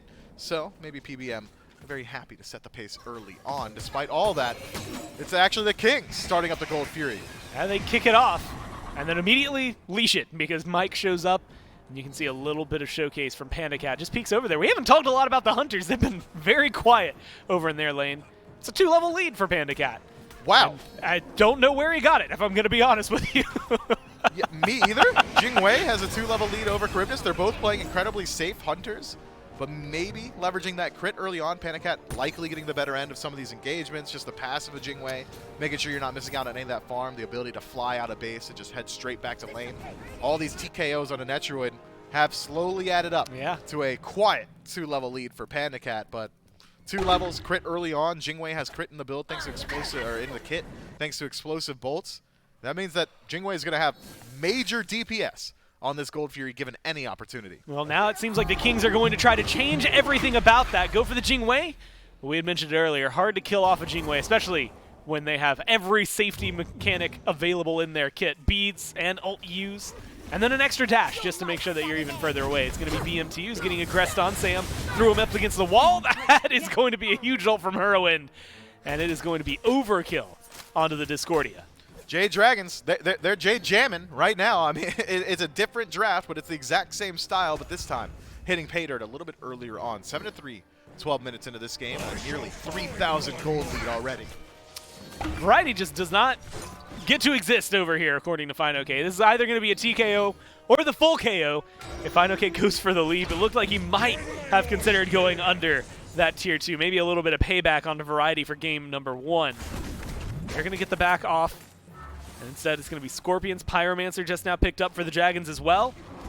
They're finding the farm across the board, and that 3K gold lead is now solidified, starting to push the boundaries of 4. Yeah, the Jade Dragons doing a good job of controlling the macro farm on the map. Mid-camps, Greater Scorpions, all going their way. But it's all a preamble to the first actual neutral objective, Gold Fury. Got to be on everybody's mind here, as it has spawned up, and there is no Pyromancer on the other side. Jade Dragons, they've got the lead in the duo. They've got PBM behind Netroid. This could be an opportunity. Yeah, it's going to be decent lockdown, and actually knocked up and controlled. Has to use the ult for the disengage. That is going to allow Netroid to stay alive. You've got healing from Genetics, so maybe not the full-on knockout death that they wanted. That's a lot that you are now missing if you're Netroid. Yeah, I wonder if that actually took away the cooldown of that escape from Netroid. Seems like it if he's forcing the ultimate that early on. And with all those resources lost, the Jade Dragons try and pull out the Gold Fury, but it's early on, and you can't just have PandaCat fully tank it, despite having Devourer's Gauntlets. He's not that survivable up against this objective, especially with Genetics hovering nearby. Speaking of survivability, though, Netroid just full heals with Aussie. Yeah, he's fine. As of, well, I mean, you know, he's missing his ult, but he still has beats, so That's not bad. he's chilling in his lane, well, in base as of right now. Seems to be that lane, look, bunch of goose eggs for the KDAs. Now it's been dwindled down to about 1 level, maybe half a level between the two of them for PandaCat. So it's not the biggest deal over there. more interested in seeing what happens when they end up joining these 5-on-5s. Very drastic changes of builds. Mainly just the crit for Panda Cat that could open up a lot of avenues that otherwise are unopened for the Kings. This is also the pace. I mean, we were talking about it. The Kings aren't really upset with games like this. I mean, 3,000 gold isn't happy for them. They're not going to be necessarily ecstatic. But if they go into 20 minutes at this point, at this rate, they're not going to be really distraught. Yeah, and speaking of, just giving the Camelot Kings a little bit of time to breathe seems to have cut the gold lead. They're that good at farming the map. Was 4,000 just a moment ago. Nothing happened since then. Now it's closer to 3,000. Experience was hovering closer to 6, now down to 5. Give the Kings time. They'll farm up. Well, Variety, he's just been trapped in this cage more often than not. Fortunately, he has not been able to stay alive through a lot of these. The last two, though, have been successful for him. That one forces his ult. So it's an ult for ult trade, but that cage comes up much quicker than what you're going to see out of this Ratatoskr. He stays alive. That might be the biggest deal. Grouping from the rest of the Dragons over here on left, though, if they can find a kill, that opens up a Gold Fury. Man, I wonder what the gold difference is between just Fino K and Variety alone, because it's an entire Prid win over what Variety has, who just now heads back to base to pick up his secondary relic. Neither solo laner seems to have made the rotation over towards this Gold Fury, so this is just posturing from both of these Oh my teams. God. Good look at the net worth. 1,200. That's a lot of gold. That's essentially half the gold lead just on the solo laner. So once Fino K decides to rotate out, well, he's bringing a lot of power with him. That is a hefty chunk to be able to overcome. That Prid win maybe going to be the biggest deal. You can see he's already in mid, Where's making it it over. going? Varieties on the other side of the planet right now, so it's going to be a 5v4. The Wow! Kings come in and take it anyway. They get the Gold Fury thanks to Twig. He loses his life, but he doesn't care. He strips some gold from the Dragons. 48 damage is all you need to take away an objective from the Jade Dragons. Gotta think they had something that does more than that, but maybe the CC just enough from Captain Twig to secure the objective for themselves. And given time, the Camelot Kings will farm. Given an objective steal, Variety is given some time to farm as well. BMT in some trouble here, is able to wriggle his way out of danger. That's pretty good for the Camelot Kings. I'm not gonna mince words. They needed that. And he just, look, I mean, pathing, nobody's zoning, Casual. nobody's looking for him. He walks up, hey, you know, I'm going to walk. There's an arrow telling me where to go, a blink, a fear no evil, and exactly the kind of zone you want, just in between shots of Herwin's ult as well. I mean, that is about the best timing you probably could have gotten if you were Twig. Yeah, sometimes, you know, you give credit to the pro play. I'll give credit to Captain Twig in that he got there and he dropped the ultimate. The steal was lucky. Yeah. 48 damage is just lucky. That's great for the Camelot Kings going forward, who have now cut the gold lead yet again, back down to actually 3,000. So it's largely stagnated for the most part. 2,500 actually. Good lord, the Camelot Kings so good at farming up, doing large parts of that objective steal. The Jade Dragons, though, still nursing a massive experience advantage across the entirety of the map. 2 levels in the jungle, 1 level in the soul lane, 2 levels in the hunter role. So if the Dragons are able to, I'm sure they'd like to make a rotation over towards this Pyromancer and force the Camelot Kings to take a fight now. Well, Sam finally showing up on the left-hand side of the map is going to engage on Netroid. Gets the safety almost immediately. Netroid, that's 3 seconds that he can stay alive. And that seems to be enough to get him far away from the Dragons. So that is 2-3 ganks now we've seen on Netroid, and unfortunately 2-3 ganks, well, unfortunate for the Dragons, that have just not gone their way. But it's still, like you had mentioned, that level lead that they've been able to pick up. Sam has the level lead. They're not too worried about it. They're more worried about these objectives. And only one really feasible at this point, Pyromancer, I'd say, unless you see a pick from either one of these teams, could be the next POI. Take a peek at the relics from the Camelot Kings gore. Not a single Phantom pickup. A couple Penta Beads. You got 2 Blinks, a Sunder to deal with some of these Hell Shields, as well as make it easier to finish off some of these targets thanks to the phenomenal CC lockdown that the Kings have. But I think Fino K is primed and ready to make some massive ultimates happen in the late game. They're trying to get aggressive as of right now. Sam goes in, gets a big taunt, and a lot of damage onto Twig. He's going to throw him down. Fear no evil keeps Herwin, or keeps Sam in the fight a little bit longer, but it's not going to be enough to save Twig. They find the kill onto Sam, and now Variety makes it up onto the tree. He's going to go back for the re-engage, looks for the knock-up. He's not going to be able to find it. The rest of the Kings pull back in this 4v4, but the cage traps 2 more in, and that's going to keep Netroid locked up here. He's not going to be safe enough, and Herwin finds himself a killing spree. Variety is low, and that's going to be the in-gage Panda Cat dashing forward with the ult, and they're looking for those last hits. They're looking for a speed buff steal. They're going to go ahead and find both. No, Variety just able to stay alive here. Well, hold on. FineOK is going to change that. FineOK chases him out, Tries to forces change the that. dart, nearly kills him with the tail end of that damage, but Variety has maybe 10 more HP than he needs. That said, the Jade Dragons with a TKO and 3 legitimate KOs can go ahead and shift their attention over towards the largest neutral objective on the map, Fire Giant, burning incredibly quickly. Yeah, not too worried about that one being stolen away. They got rid of anybody and everybody that could have done something about it. Now they get the Fire Giant, they get the Pyromancer, they get a 4-minute power play, 4 towers to knock down, and about a 4,500 gold lead going their way. So the Dragons are in a great spot to continue. A Shadow Steel Shuriken just now picked up for PandaCat, and he's going to be able to empower himself even more with this back. It feels like nothing but a lot of good coming up for them. I mean, the 4 kills early on for the Kings kept them balanced, but the Dragons have been controlling a lot of this. They've been controlling the majority of these team fights. The only good looks from the Camelot Kings were those early engagements that you're alluding to, as well as an objective steal. This could be one way back in. Twig tries to use the Sacred Monkey, bouncing off the archers to close gap on a FineOK, but FineOK slightly out of range is able to just walk himself out of there. Any individual member that the Camelot Kings can isolate right now, even if it is FineOK at level 19 with a defense stack, a Pridwin, and a cage that cannot be mitigated because you do not have a Phantom on your side, would be a good target for the Camelot Kings just to strip away some of those Fire Giant buffs, but unlucky for them, FineOK does not give it up. Not much that they're going to be able to find in retaliation. They are spread all over the right-hand jungle for the Kings. It's a grouping from the Dragons on the left-hand side, tier 2. They're going to knock that down no problem, pushing their gold lead even further, hovering now closer to that 5-6K mark as they start to push themselves further and forward. Primal Fury is going to respawn, and they're going to turn their eyes and attention towards that. I think they got it. I don't think they're too worried about it. Split push from Variety right now with a little bit of assistance from Netrioid. The Dragons are going to back up, spend some of that gold, and that tower is going to remain standing. FineOK starts to make his rotation over towards Variety, but in a 1v1, I'm sure Variety is just fine, can at least utilize that ultimate to escape out of these sticky situations. The Jade Dragons reset, spend up all that gold, hit some significant power spikes, some more physical defense for FineOK. Sam for Soccer starting to pick up some damage as well. Speaking of, that Mantle of Discord has done a lot of work for this Surcat. Generally, you see like a Pridwin in that slot. Not this time. Sam says, I'm going to go in, I'm going to drop my ultimate, and I'm going to put a giant target on my back. Captain Twig has dropped his ultimate in response a couple of times in these team fights. Doesn't work when you got that CC immunity. Oof, tries to drop his ult right there to That was catch out sick. PandaCat. PandaCat just reads it for what it is, keeps both relics, use that CC immunity. Twig's already half health. Twig can not catch a break right now, trying to back under the tier 2. FineOK stops it. PandaCat kills him off while him and Mike continue the chase. 5-man grouping from the Dragons here on right. And whether it's the Dragons, or the tower, the minion, the buff camps, whatever you want, it's all happening here. PandaCat finessed him so hard there, man. Walks up, says, drop your ult, I dare you. Immediately airstrikes, maintains both relics, and then circles back to take out his life. The Camelot Kings, they've got to put up a defense 4 versus 5. Now they're stepping up to the right hand of Phoenix.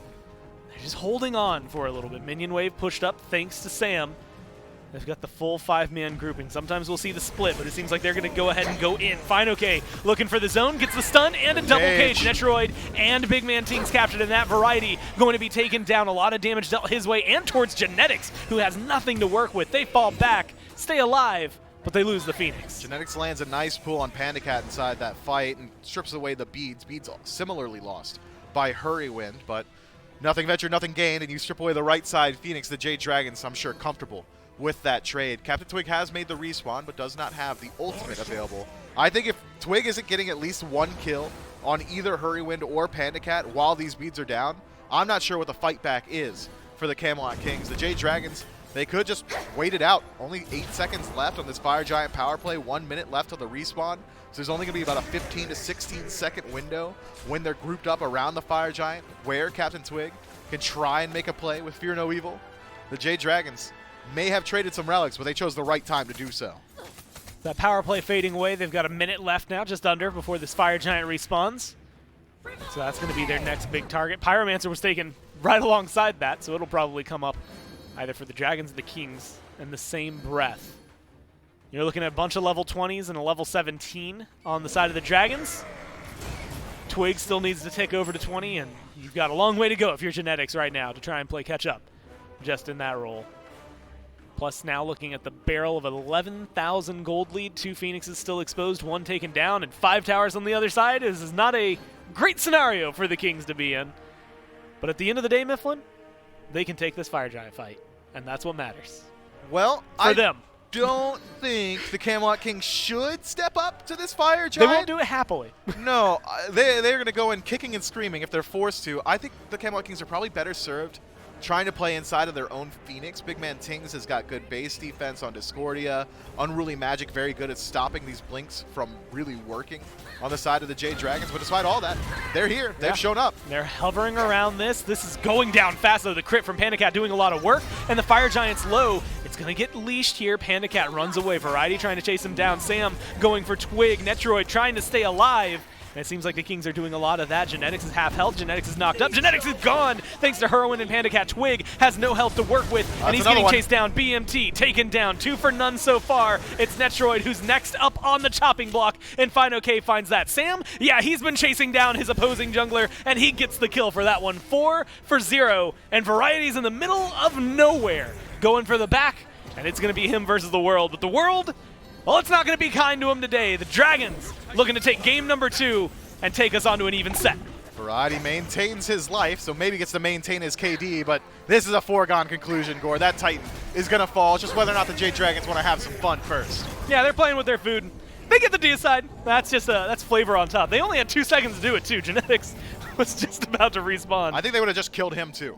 Oh, yeah, they would have done it. And then they would have gotten... If they timed it right, honestly, they probably could have waited, got like a deicide into a deicide, and just had a lot of fun, but no need to do that. Instead, they take the win, and they play that one. I mean, from minute 1, they're playing that. Literally from minute 1, when first blood happens, playing that as well as they can. Get solid, Variety. Get solid, Variety. You know, he's not feeling good about that. A good look for this Ratatoskr up to this point. This game did not fare well for Variety. I don't think he got to ult aggressively for a majority of that game. Maybe like one, if you want to count like ulting like in to twice. try and peel out for a neutral objective, like trying to steal a Fire Giant, like maybe 2. Give him 2. Well, we're back to even. 1-1 reads the score. The Dragons pull us back in that one. We'll see if they can continue that tear, if the Kings will bounce back right after this.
Hey there, Smite fans, Aggro here.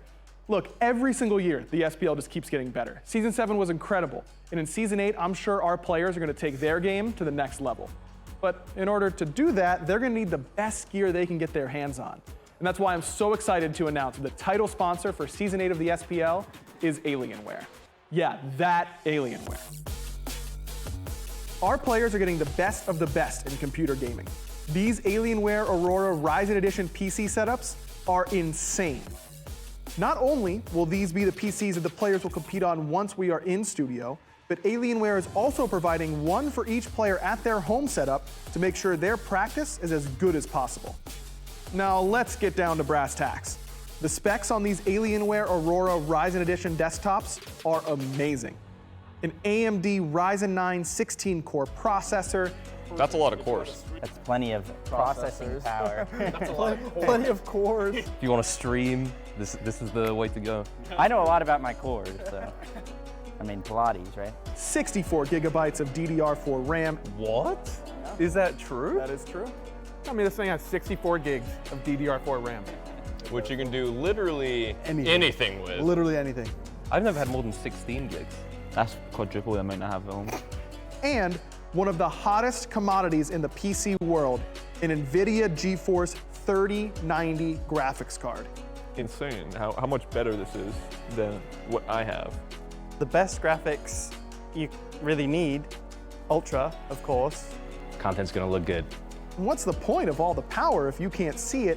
Players will also be using the Alienware 25-inch 240 Hz monitors. Man, when I load into scrims with this bad boy, I'm gonna feed so hard. And it's gonna be in perfect picture quality. We are so excited to be partnering with Alienware for Season 8 of the SMITE Pro League. And the best part is, this VIP treatment, it's not just for the pros. You too can get the best possible SMITE experience. Just go to smitegame.com/Alienware and use code SMITEAW to get special discounts on some of Alienware's best products. Thanks again to Alienware. Make sure you're following them on Twitter and Instagram. That's at Alienware on both platforms. And you can join their community at alienwarearena.com. And you're telling me an alien wore this?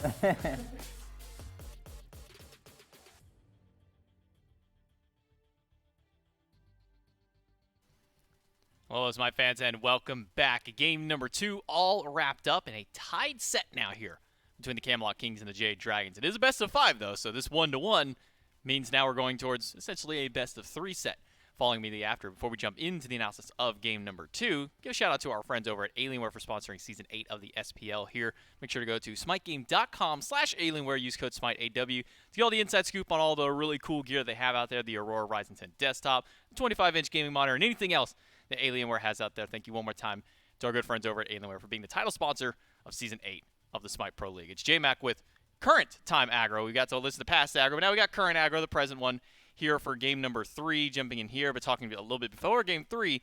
Game number 2, the Kings, we kind of talked about how they drafted a lot of things that have worked for them in the past, but it seems the Dragons had an answer to what worked out against them. Very much so, and I think it really centers to me around this sole pick in the mid lane for Herwin. I thought that what he was able to do really opened up the match, but it was, of course, Fine OK and Sam getting off to a good start on this right-hand side. That solo kill for Fine at level 1, basically, over in the solo lane, kept Variety down. Variety still was able to make a pretty good impact in this game, but I thought Sam had a really nice bounce-back game this time around because obviously Sam did not have his greatest game 1 in this set. In general, has not been playing to the same level that we've seen from him in the past, but this was a really nice game from him.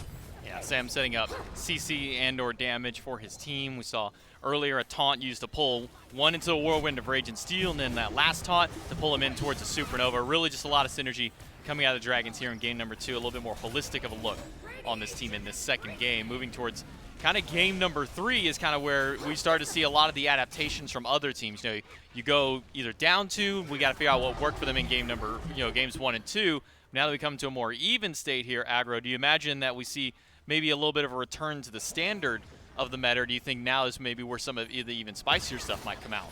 I think that we'll see more of the same from these teams. I don't think that we're going to see anything super crazy because no one wants to show anything that they've never touched before that they think is really OP right before playoffs. That just isn't super conducive to winning the more important event. But Netrioid on this Charybdis. Well, I talked about it in picks and bans. You know, he wants to have a really good performance in order to try and make teams scared of that god for him, and unfortunately for Kings fans, I don't think that really happened.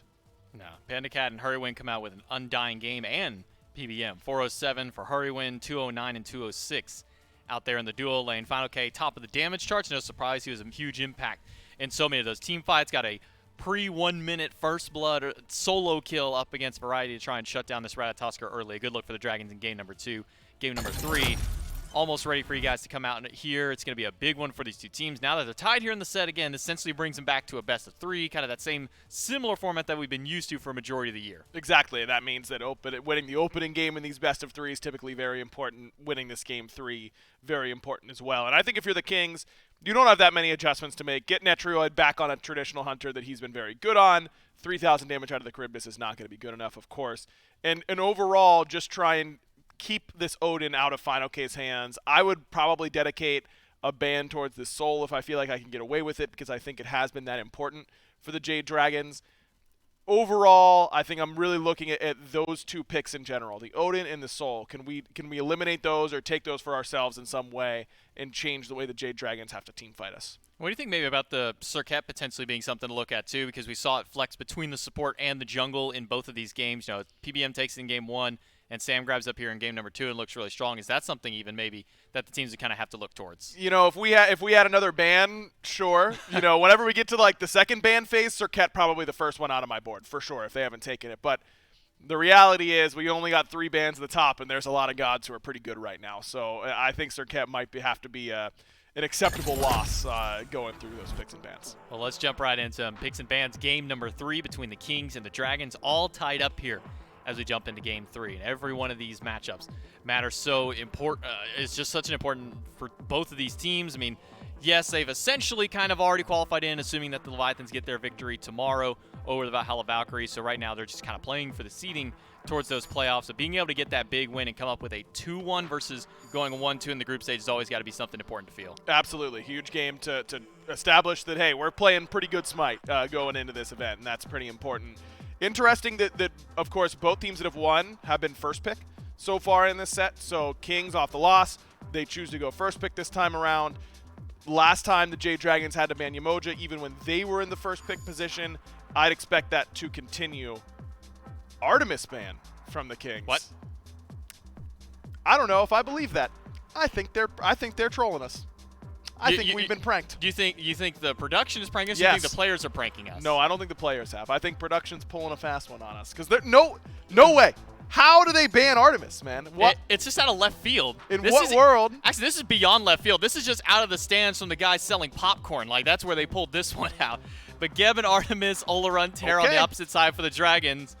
But it is, we are getting confirmation that instead of the Artemis, it is going to be the RDO here. I so knew it was a through, prank. So. I knew Look, they pranked They had us. the first 3 letters right in ART. They were close there, but it is going to be the RDO this time around alongside that Geb ban. Yeah, I was going to say, man, that would be really crazy. But RDO makes a lot more sense. Odin alongside it. This is the adjustment that I wanted to see. The Odin ban, you know, you can't afford to ban Soul and Odin. You know, you got to make some choices there.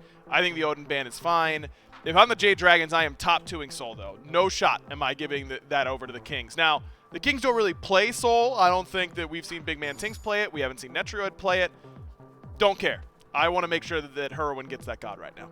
Well, now it's up to the Kings to decide what they want to grab first. Sylvanas is still up if that's something that Genetics wants to go over towards as a first pick. But then, as you said, you're kind of giving that Soul over to the Jade Dragons. You do have the Yamoja as the final ban out of the Jade Dragons. So another target towards the support. So 3 supports, 2 solo laners, and then this Olarun that seems to be rising up here. But the Kings, they want to get Netrioid comfortable early, and they're going to go ahead and top pick an Izanami for him. Love it. And this is what the Kings have realized in the past, that Netrioid on his good gods, really good. Outside of those few that he's playing really well on at that time, usually struggles. And so we have to prioritize that. There was a time where they were top picking Rom for him, and it was smart. Top picking the Izanami, smart. I love it. I think it's exactly what the Kings should be doing. Lock that in. Make sure Netrioid is going to be that power player in your lane, and that he's going to be playing well in the team fights. I think the Izanami first pick is great.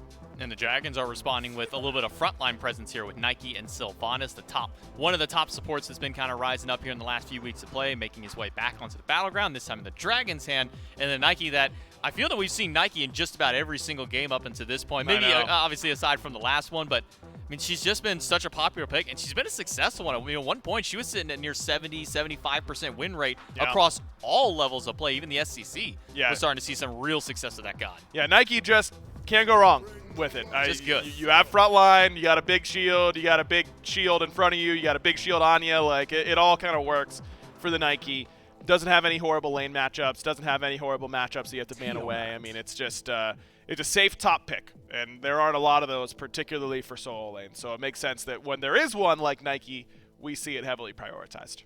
On the opposite side here, the Kings, for their last 2 picks before we go into the next round of bans, it's going to be Khepri and Tiamat. So get something comfortable for their mid laner, Tiamat, who at one point was like the #1 ban to go to. She's been let through way more often than she's been banned at this point. It's only usually second round of bans, and that's really only if a few of the teams have been playing her that they're going for some of these bans. So it's interesting to see Tiamat now dropping down kind of to this lower priority of the mid laners, but still being a top mid lane pick. Yeah, especially for big man Tings. I think that Tiamat is in the position now where the players who are good on her should prioritize her top 3, and the players who historically have not been playing super well on her don't need to worry about having her in the god pool. And I think that that's a fine position to be in. You know, she's good in the right hands, but not oppressive in everyone's hands. And big man Tings, the top of the list, basically, among Tiamat players. Him and Paul have been absolutely the 2 most successful Tiamat players so far. The Kings go and shore up their backline. They get genetics on Khepri, a strong support pick for him. A little surprised that we see the Jade Dragons, though, go towards this Morrigan selection instead of that Soul for Hurwind, who I think really just has so much more comfort on it. The Morrigan pickup in Game 1 looked okay, but not great.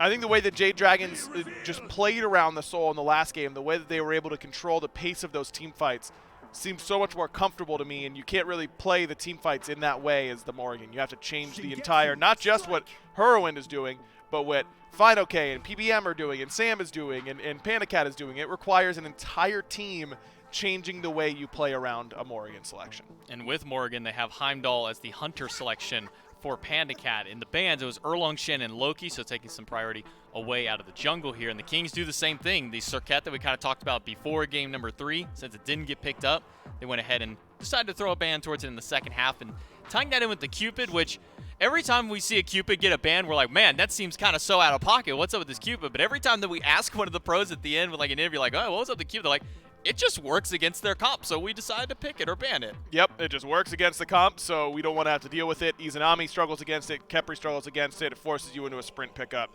Maybe you don't want to be going that direction, so it makes some sense.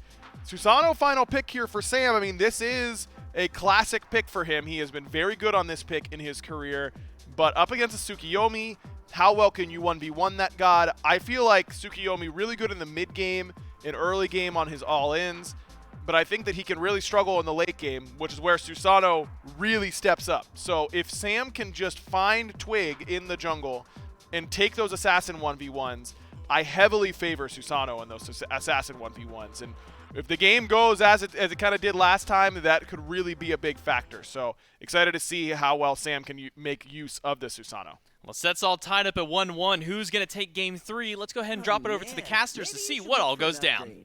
It's going to be the first team to take the lead this set, whoever gets this win.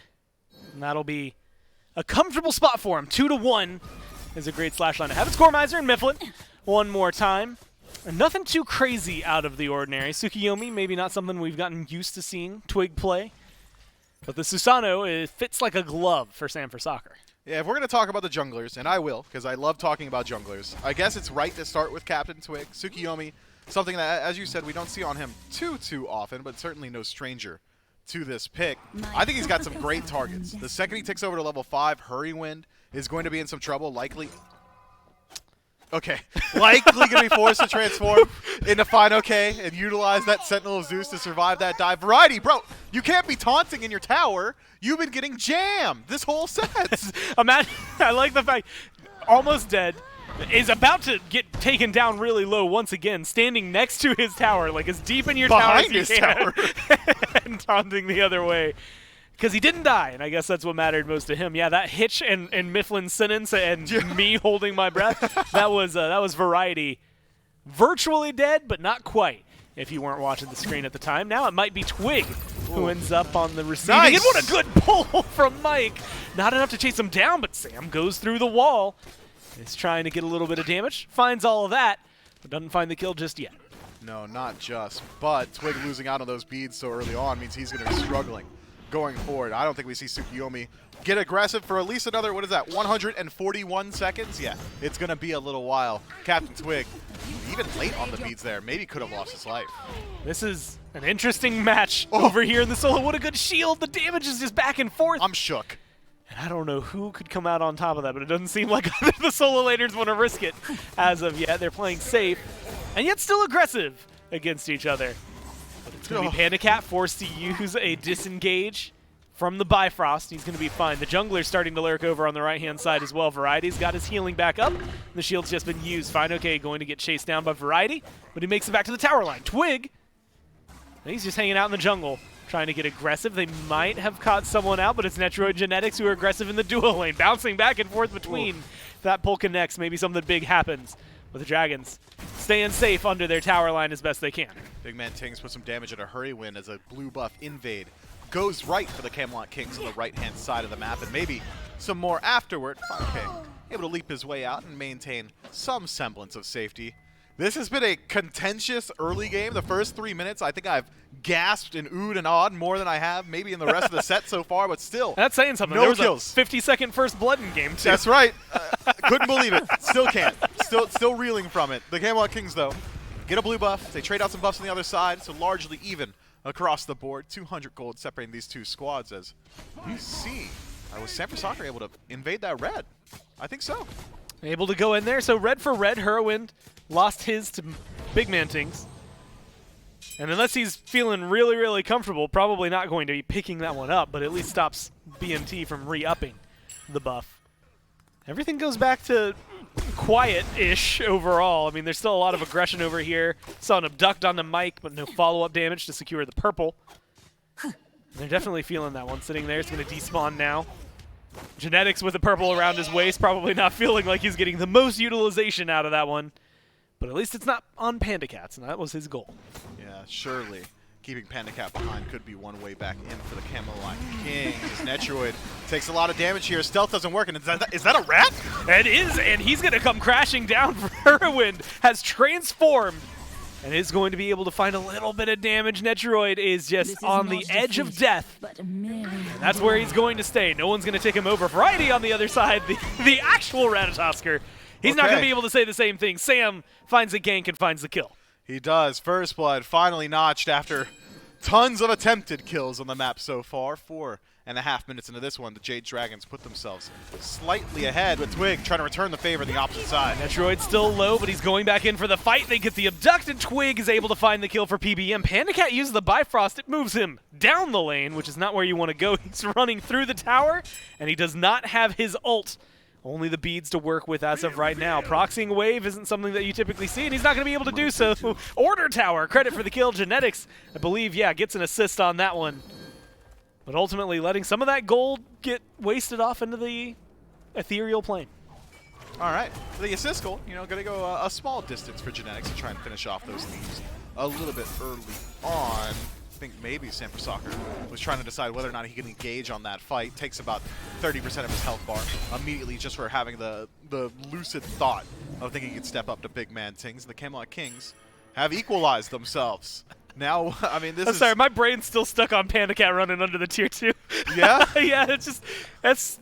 He just did it, like he definitely did. He died to a tower even. He bifrosted, and then he looked around and went, well, damn, where do I go now? And started running down the lane. The well damn got me. You've broken me, Corb. I said 5 minutes into this one. Okay, both of these teams have clearly slowed down the pace here 5 minutes in, so we'll see which one has got better scaling come late game, and I think I might give the slight edge over towards the Camelot Kings. Despite Sanford Soccer having the jungle advantage, the 1v1 in the late game going the way of the Jade Dragons Assassin, as far as 5-on-5 engagements go, I think Camelot Kings have got better rotation power thanks to variety on this Ratatasker, an easier capacity to get into the backline, piercing Moonlight from Captain Twig, especially towards Hurrywin post-Changeling, is going to make it very hard for him to survive. And then, even if you are dedicating your life to dive in as Tsukiyomi, you got Scarab's Blessing, man. Yeah, that tends to alleviate a lot of your stress, right? Like, oh no, I might die. What if I jump in and things go wrong? I've got Capri behind me. He should is the key word, have to save it. I remember a couple of Kings games this year where we didn't even need to see a single Scarab's Blessing get thrown out. I doubt the Dragons are going to let them have a performance like that. Yeah, I think at least once. I'm going to have to throw them out under the bus. I'm pretty sure it was versus the Scarabs at one point. They won so heavily that Genetics did not need to ult a single time. No way. Variety makes it up onto the tree. Once again, taken down incredibly low, but not going to end up falling down. PBM's on the other side of the map and getting taken down. He has one hit, but it's going to be Twig instead who gets taken apart, and Genetics is one hit away from dead. Scarab's Blessing gets used, and it procs. Big Man Tings gets a kill, but Genetics still falls down. Netroid has no health to work with, and it's not going to be able to help turn things around. Heroin was low, but he finds himself a double. Fade away double. That Dark Omen finishing off that kill. I thought maybe PBM was going to die to the call drops. He just walked through it. He must have survived with less than 20 HP. Just knows his numbers, knows he could step on those. And now the Jade Dragons yet again have pulled themselves a lead in the early game. This is the largest disparity we've seen so far, and something you don't often get to see in Smite. It's 500 experience for the Kings and 500 gold for the Dragons. It's not something that is massive, but it is something that is, like you said, rare. Yeah. So that is nice to see for these teams. We'll see if they can do anything with it. 500 experience, mostly in the mid lane, but a little bit over there for Netroid as well. This Izanami is another pick to look at. First off, Panda Cat on Heimdall, after the Jing Wei, feels very safe 2 games in a row. This Izanami has been a treat for Netroid. We'll probably have to put that on pause. Variety once again getting taken down. Sam for Soccer finds the last hit. FineOK gets 9/10 of the way there every single time on his own. As that 1/10 from Sam that helps secure the kill. Twig's able to get out of there alive, but he has to burn his ult just to do so. Hurrywin making a slow rotation over towards the short lane, maybe able to isolate Genetics in the jungle. Does not connect the stun. Had he done so, would have canceled the abduct and maybe with Changeling just briefly coming off cooldown, very shortly rather. Could have tried to chase out that kill, but the Jade Dragons yet again find themselves a pick absolutely for free. It was a 3-man rotation, but I don't think we need to count PBM amongst them. He got there just in time to watch as Variety falls down. FineOK has continually been dominating this lane. It's not a great lane matchup for Ratatasker. Nike just has more survivability, has more consistent poke at this point in the game, but that said, got to give credit where it's due. FineOK is leveraging it incredibly well. And the way, like, he's just bullying Variety. I mean, that's been the case for the last 2 games now, or this one included. I mean, he's at 0-2-0. We didn't get to see a whole lot of this Ratatasker productively in game number 2. He was definitely on the receiving end of a lot of Odin cages and what have you to lock him down and kill him off.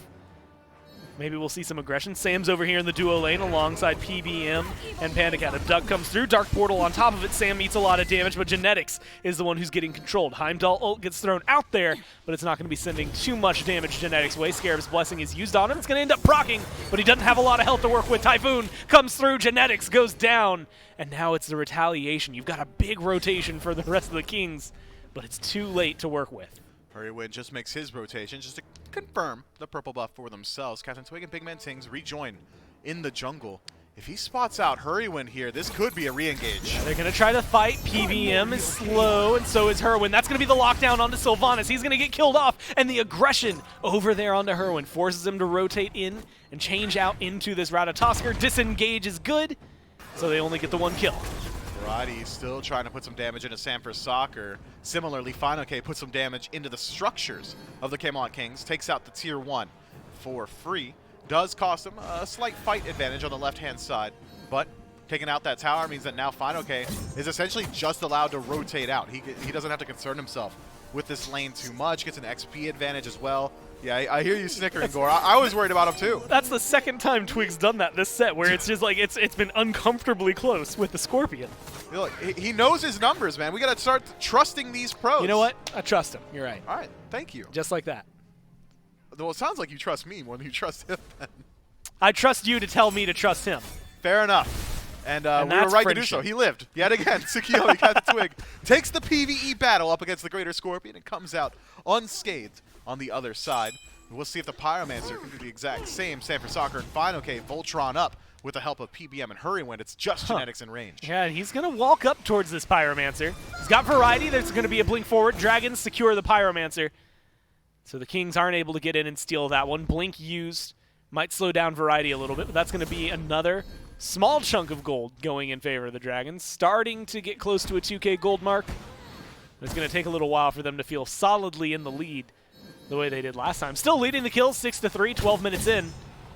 Gold Fury has spawned up, and it seems like a grouping from the Kings at least leaned that way. But now they're going for a red buff invade. Captain Twig's got PBM and Hurrywind's got everybody else on his tail. Dark Portal immuned out by Aegis. Yeah, and a great chase down so far. The damage is good. Turns into the Nike for Hurriwind, and he gets the Sentinel of Zeus to get the shield. And now Twig is the one getting chased down. Knock up good from PBM. Twig has that Scarab's Blessing, the move speed working, everything. Ooh. There's the res as well, and a good dash from Genetics gets him out of there, and the ult from Sanford Soccer just wide to make sure no one dies. Unfortunate for Twig. Tries to channel the Piercing Moonlight just for the CC immunity, accidentally kind of clips PBM with it, so it sticks him around inside of the engagement, teleports him backwards, and PBM says, all right, ultimate, go ahead. Now we're going to force out so many more of the Camelot Kings resources. Scarab's Blessing, of course, as is Dark Portal. But the fight does technically go the way of the Kings. Resets good for them too. Gold Fury burning fast. Jade Dragons none the wiser. Yeah, none to be seen anywhere near here, so Gold Fury is going to help take a chip at that lead the Dragons picked up. It brings us back under the 1K mark. 13 minutes in, so 2 minutes apart. And they're able to make sure that it's not a huge lead for the Dragons. The fights haven't necessarily been going heavily in the favor of the Kings, though. That's something they're going to need to be worried about. Specifically, as Aggro had highlighted on the desk, the Susano feels like it's going to do a little bit more. It already has, as 4-0-2 versus what we're seeing out of the Tsukiyomi. Yeah, especially I think Aggro was talking more specifically about the 1v1 engagement between these assassins come late game. And just to highlight how poor of an engagement that is for Captain Twig, the burst damage goes to Sanford Soccer. His damage output comes out much more quickly. And if you're CCing properly, you've got two ways to stop Kusari Gamma from Tsukiyomi. You can either just drop your ultimate and channel it at the proper time, or you can utilize that pool. And during all of that, Captain Twig just kind of has to wait. That said, if the fight happens in a lane, you might actually favor Tsukiyomi just because he's got superior poke. We've seen a lot of that simultaneous burst and poke from Sam so far this game. Not necessarily in the 1v1s, but at least in these fights again. 4-0-2 for the jungler for the Dragons. And he's 2 levels up on what Twig has been able to pick up. He's got the biggest lead in the game over his opposition.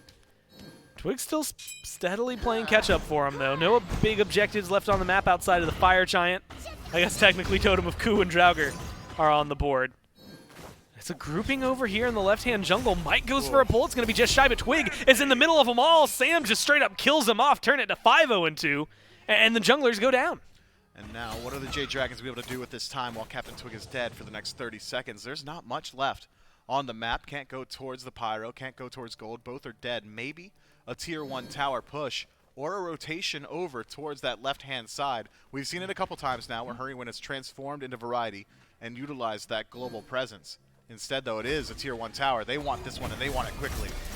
Mike splits the uprights with the pull between Tings and Genetics. But you see Fine OK Variety making their rotation to the mid lane. You also have Panicat joining the fray. It's a 5v3 right now in favor of the Dragons. Trying to get aggressive. They've got the minion wave. But soon enough, Twig, Netroid, eventually going to join up. The Dragons back off. The tower gets to live to see another day. It does this time, and Captain Twig at least able to confirm his own speed buff this time around. The Jade Dragons just didn't have very many opportunities on the map to leverage that time. And with maybe Panicat rotating over, it was a slow rotation, could have looked towards that Tier 1 tower in mid, but not this time around. So far, Netroid has been doing a good job of just kind of limiting the rotation of this Heimdall. Has been ahead for the majority of this game, has Izanami, but recently Panicat able to close up the majority of that gap. Experience and gold still hovering at about 1,000, and that meant a lot more 10 minutes ago when we were still hovering at about 1,000. Now at 15 minutes, negligible. This game is dead even. 2 minutes until the Gold Fury comes back. Just shy of a minute for that Pyromancer, so maybe a big objective play. That's realistically the only lead right now the Dragons have, is that Pyromancer they picked up in terms of gold. A lot of that falling into the jungle. Again, 5-0-2 for Sam. It's going to be Twig trying to put his mark on the board. Panicat, long Bifrost, gets away. But Twig seems to be continuing the chase. Sam's just around the corner. This could be bad news bears for this Tsukuyomi, and the damage is good from Sam. Doesn't even follow it up. Just plays scare. Make sure that Twig is not going to be able to get aggressive. Yeah, so Heartseeker, Brawler's Beatstick, and Crusher means that Sam for Soccer does a ton of damage.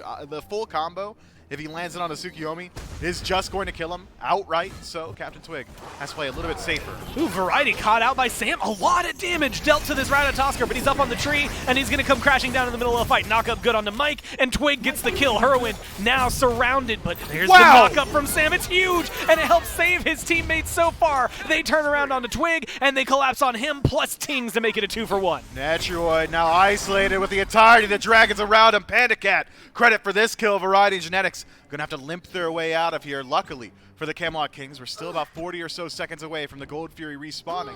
So the Jade Dragons, they've got to settle for a purple buff invade here, potentially even a tier 1. The minion wave starting to work its way forward. Genetics just trying to stay alive here. Fine, okay, bullying him, knocking him back, and just controlling him. That's going to allow Panda Cat to get a minion wave under this tower, knock down that tier 1. Hey, guess what's happening in mid? The same thing, just with Sam and Hurry. Now they've opened up the avenue for a lot of these tier 2s. All frontline defense and those tier 1s taken away from the Kings. That's a 3,500 gold lead in favor of the Dragons. Hey, Mifflin, guess what? What's up? There's an Oni Fury that's spawning in 5 seconds as well. So if they want to push their lead, they've got the Pyromancer already started, and another neutral objective on the way. Well, while the Jade Dragons finish their victory lap after a dominant team fight, I guess we have to break down exactly what happens, unless Variety is able to steal this one away, and he is unsuccessful in doing so. Should spell the end of this engagement. But this chase down, Twig, Genetics, they're on their tails. They want to go further. I just don't know if they have a lot to work with to do so. Backcams might be in trouble.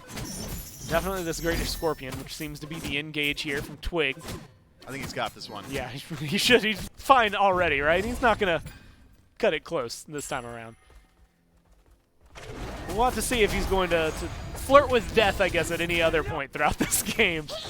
We trust him now, though. That's the big point. We do, and we trust the Jade Dragons to leverage this lead. The Oni Fury starting to be grouped up on by the Jade Dragons. It's a 4-stack on the left-hand side with PBM holding up the rear.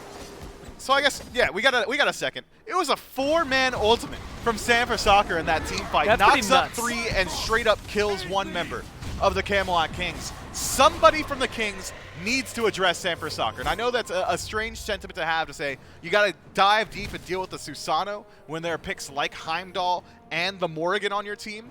But he's 5-0-5, 10 affected kills by the jungler. That's 100% kill participation, by the way, for the Jade Dragons. He's got massive damage output. He's only going even further down the damage tree, likely an Erendite being worked on now by Sam. Somebody has to stop him. Maybe you dedicate the attention of Variety, just utilize that through the Cosmos to close gap on a Sam and essentially act as the sacrificial lamb for your team, because Variety does not win that 1v1. But that's a much better outcome for the Camelot Kings if Variety's losing a 1v1 up against Sam than Sam actually jamming an entire fight. Yeah, you don't want him to have any impact, ideally, if you're the Kings. Let alone, hitting 4 of you with his ultimate. You got to be able to address it. Variety has been doing a good job getting into the back line. Twig has kind of been able to get back there a couple of times, but it's not been as successful, I think, as he would have liked. Variety, speaking of which, half health, should be fine over here. Those Oni minions are pushing. He's just okay. You're right.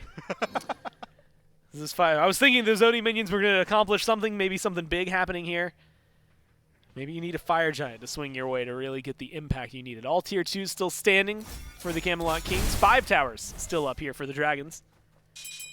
So a lot of work to be done. And FG, once again, is the only big objective on the map for him. 20 minutes in, though, FG is becoming more and more appetizing. For the Jade Dragons, that is. It's much more appetizing for them with a 4,000 gold lead to give them that slight bit of favor around this neutral objective fight. The Camelot Kings have yet to have a tried-and-true 5-on-5 grouping up against the Jade Dragons, and we know that Netroid is dealing massive damage right now, has got a tank shredder build, so PBM, Fine OK both, going to have to struggle a little bit up against that damage output from this Izanami. Genetics can start to utilize that Scarab's Blessing aggressively, just if Captain Twig is able to close that gap.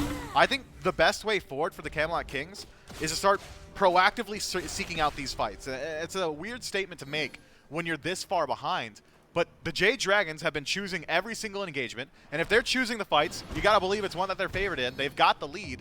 They've got really strong engage, thanks to Sam for Soccer and PBM. So maybe if the Camelot Kings could just catch them off balance, maybe on the step in, could be one way forward. But as of now, the Dragons on the fire. Yeah, they're going to have to figure out how that step-in's going to work. They've got Fino-K isolated. The other 4 members of the Dragons on the FG, it's at half health. Netroid is knocking down a tier 2 tower as we speak. So he's able to get the gold lead for them. That's going to be a good amount of damage onto Fino-K, but he's still alive. Fire Giant gets leashed, and the Dragons let that drop. They're going for the aggression. Scarab's Blessing used on Genetics. Variety in the middle of 4 and just trying to stay alive. A little bit of damage spread out there, and good knock-up from Tings helps get Variety out of there so far. He's just far enough away that he gets the blink and he stays alive. Good pull from PBM, keeps big man Tings in the fight, but it's going to be Twig and crew that come back in, and now Variety looping around. They might be able to take an advantage here. They killed off Sam. Hurrywin in some trouble as well. Drop low. Twig, credit for the kill this time. Panicat utilizing the beads aggressively, immunes the knockup, but does not connect the last auto to finish off big man Tings. 2 for none trade for the Kings. Just well played from them. Low health bars, didn't matter. Netroid got a lot of pressure on that left side Phoenix as well, so ultimately it feels like a huge win for the Kings here. Massive. Anytime the Camelot Kings are trading even, when you're at this kind of deficit, feels great. If you're trading ahead, 2 for 0 explicitly is a great power play for them. And now 20 seconds left on Sam. They go for the FG? 20 on Hurry. I think they have to. This is a great time for the Kings. PBM, he's still low, hasn't had a chance to back. Panicat, no beads. You got to work real hard to fight your way into this one. And Mike and PCat doing whatever they can.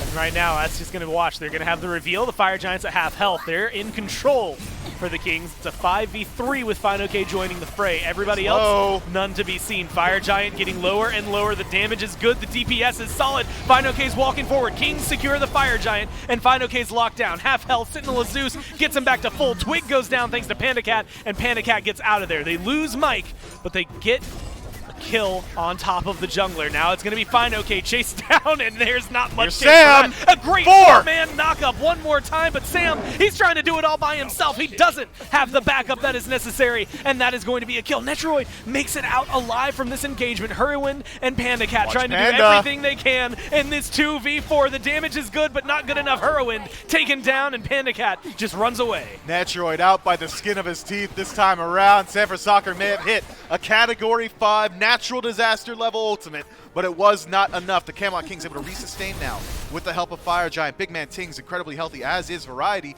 And with 4 dead, 2 seconds left on PBM, this could be an opportunity for the Kings to just work their way forward. They spawn their own minions. They've got them with them. This Phoenix's days are numbered. 15 seconds, Sans, Sam, and Fino-K. They don't have to worry about them.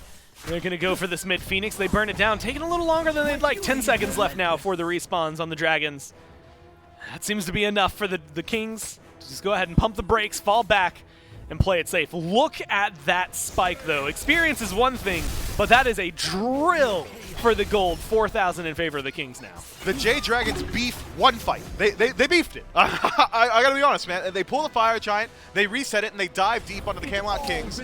Lose that engagement. The Camelot Kings work their way forward, pull the Fire Giant, and the Jade Dragons make a call. And the call is, take as many of these buffs as we can. Remove Fire Giant from as many belts as possible. I don't care what it costs us. We have to do it. And the Dragons are successful in taking exactly one. Only Captain Twig does not have Fire Giant to his name. And the Camelot Kings, from 4,000 down, have now swung it to 4,000 in the lead. That's an 8,000 gold swing. Insane odds. The Jade Dragons make one mistake. They step in too far one time, and the Camelot Kings punish them heavily. That's what they liked doing all year. Sometimes it didn't matter. They could lose the early game. They could win the early game. They hit 25 minutes. They're ready to go and ready to fight. That's going to be the control over towards them. Not only the Fire Giant, a little under 2 minutes left on this power play. They're going to start at the Gold Fury and burn that one down. Taking a little while. 1.5 minutes for the power play left to try and aggress onto a Phoenix, and they're grouping up for those left-hand side. A couple of buffs are up over here. Minion wave just now hitting the tier 1 tower line where it once stood for the Dragons.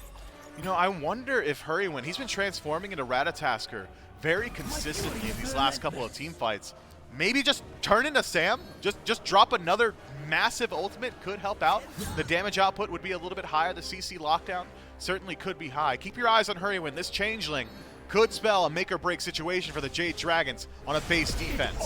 Tiamat minions moonwalking into the Phoenix, but they're going to be able to get there and get aggressive the way they need to. This Phoenix goes down quick, and it's going to be taken apart. No defense. Thanks to the Kings. A minute left for the power play, and they are more than happy with 2 Phoenixes. They don't even need to do anything with this next minute. There's a Pyromancer and a Tier 2 tower still standing. A lot of gold still for them to scoop up. A nice leisurely stroll for the Camelot Kings with variety. Just keeping his eyes on the Jade Dragons, making sure that they aren't able to work their way forward and set up an ambush in the jungle. It's the Camelot Kings now pushing the mid-waves forward and regrouping on the right-hand side, and I think you're right, Gore. They're very happy with the pace that they've set so far. Not even a Tier 2. Why risk it? What's the point? Fire Giant falling off in about 20 seconds. Take out the Pyromancer, head back to base, spend up that massive gold swing in your favor. 2,000 in hand for Izanami, about 1,500 for just about every other member of the Camelot Kings. We're approaching full build. We're approaching a nearly 10,000 gold lead, called 8,000 for the Kings, and Fire Giant spawning in just over a minute. It's exactly the kind of scenario, the kind of turnaround they needed in order to take control of this game. Map state starts to favor them heavily. They lost all 3 of these Tier 1s, what feels like ages ago at this point, and none of those Tier 2s have really been touched. Right has taken a little bit of damage, but they are more than happy to push up this wave, try to take control. The Tiamat minions definitely getting pinged out and maybe taking a focus here for the Dragons. Something that was really problematic, and a lot of the reason people hated dealing with Tiamat at the beginning of the year. She's making a lot through these bans nowadays. I think she has like over 200, almost 300 maybe, this year. And people are maybe getting a fresh reminder of why Tiamat is something else to handle. You see that damage, the player damage charts? 3 members of the Jade Dragons topping the charts right now. But it has not mattered. It simply does not matter. It doesn't matter how much individual damage you are pumping out in a game like this. What matters more is who's getting the Fire Giant, who's stripping Phoenixes, and which Titan's going to be standing at the end of the day. And right now, the Camelot Kings are primed and ready to move in towards another Fire Giant, which is going to open up the Phoenixes and put you in a position to walk in towards those Titans. As it stands, the map state, Jade Dragons pushing out the long lane, trying to create some space, push out those fire waves, and create the opportunity where they can maybe look towards the Fire Giant, but I don't think it's going to be a team fight from the Jade Dragons. Maybe steal potential, leave it up to a coin toss. You could send Sanford Soccer in there, maybe a Blink Ultimate, just to try and steal it away. But I don't love their odds in a neutral engagement. Instead, play around your Phoenix. Singular, they got one. Well, trying to play around Sam's ult, maybe in the worst case scenario. They're going for a Phoenix themselves, though. They've got the minion wave with them, Panda Cat, Sam, and Hurricane. They have got all the carries. The front lines are back to try and defend. Third Phoenix.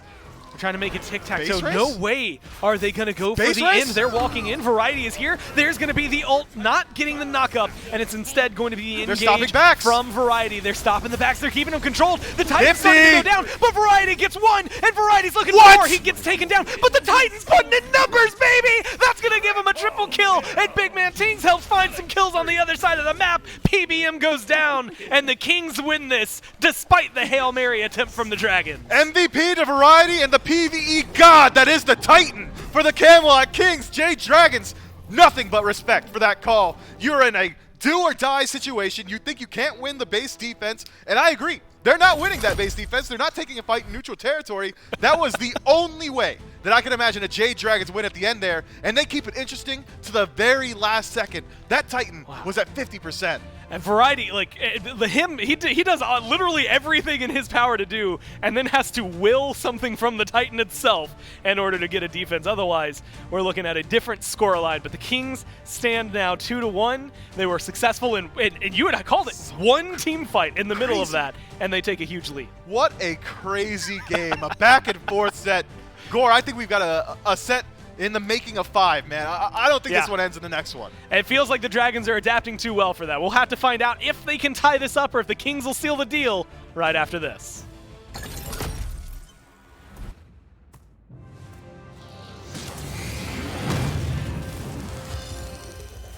Peace through tyranny. Pathetic fools! There's no escape! Transformers!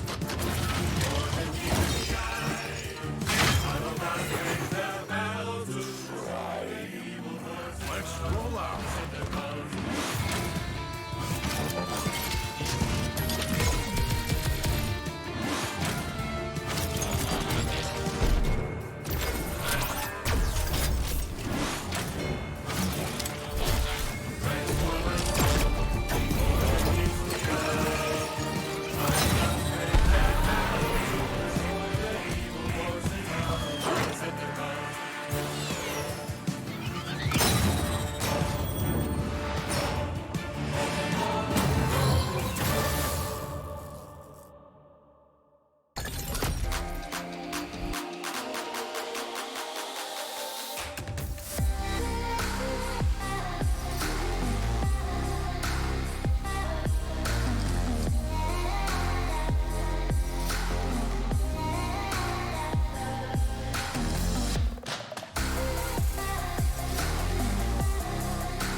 Money world.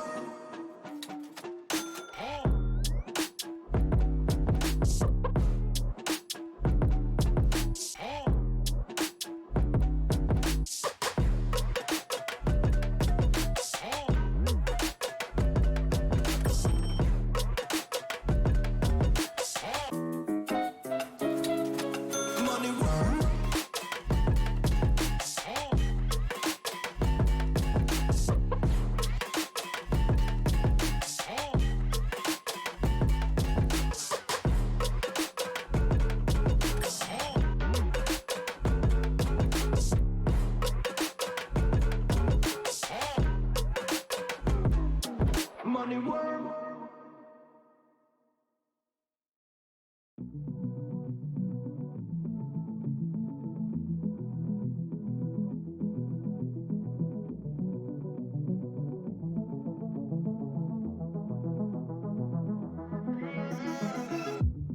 I could probably use some heartbreak to get moving. Tired of the way you let me down. You fill me up with broken promises.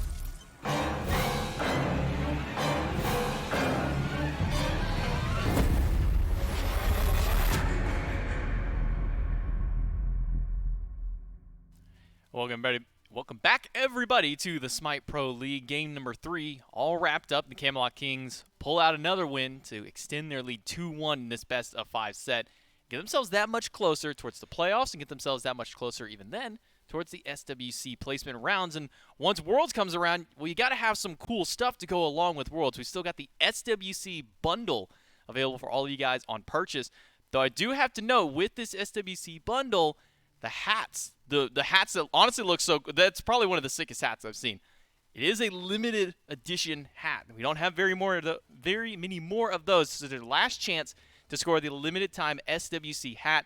There will be a hatless version of the bundle included once the hat is once the hat does run out of stock. But not only the hat, you get a sick hoodie. They're always comfortable. If it's the same kind of hoodie that we got back in Season 7, it's one of the most comfortable hoodies you'll own. Yep. And then not only that, you also get the wall banner that basically goes, giant flag that's going to have all the pro players' autographs and signatures on there. So if you got a favorite pro player, that's your best chance to get their autographs, since you're not going to be able to see them here in person for this instead. So make sure that you pick up that bundle. Oh, and you get the digital loot pack too, which is another nice little prize there. All for $60. I cannot believe it's going to be all for $60. Make sure you pick one of those up at shop.hi-rezstudios.com. Not shop.smiteproleague, hi-rezstudios.com. It's J-Mac Tucker and Aggro here to break down game number 3.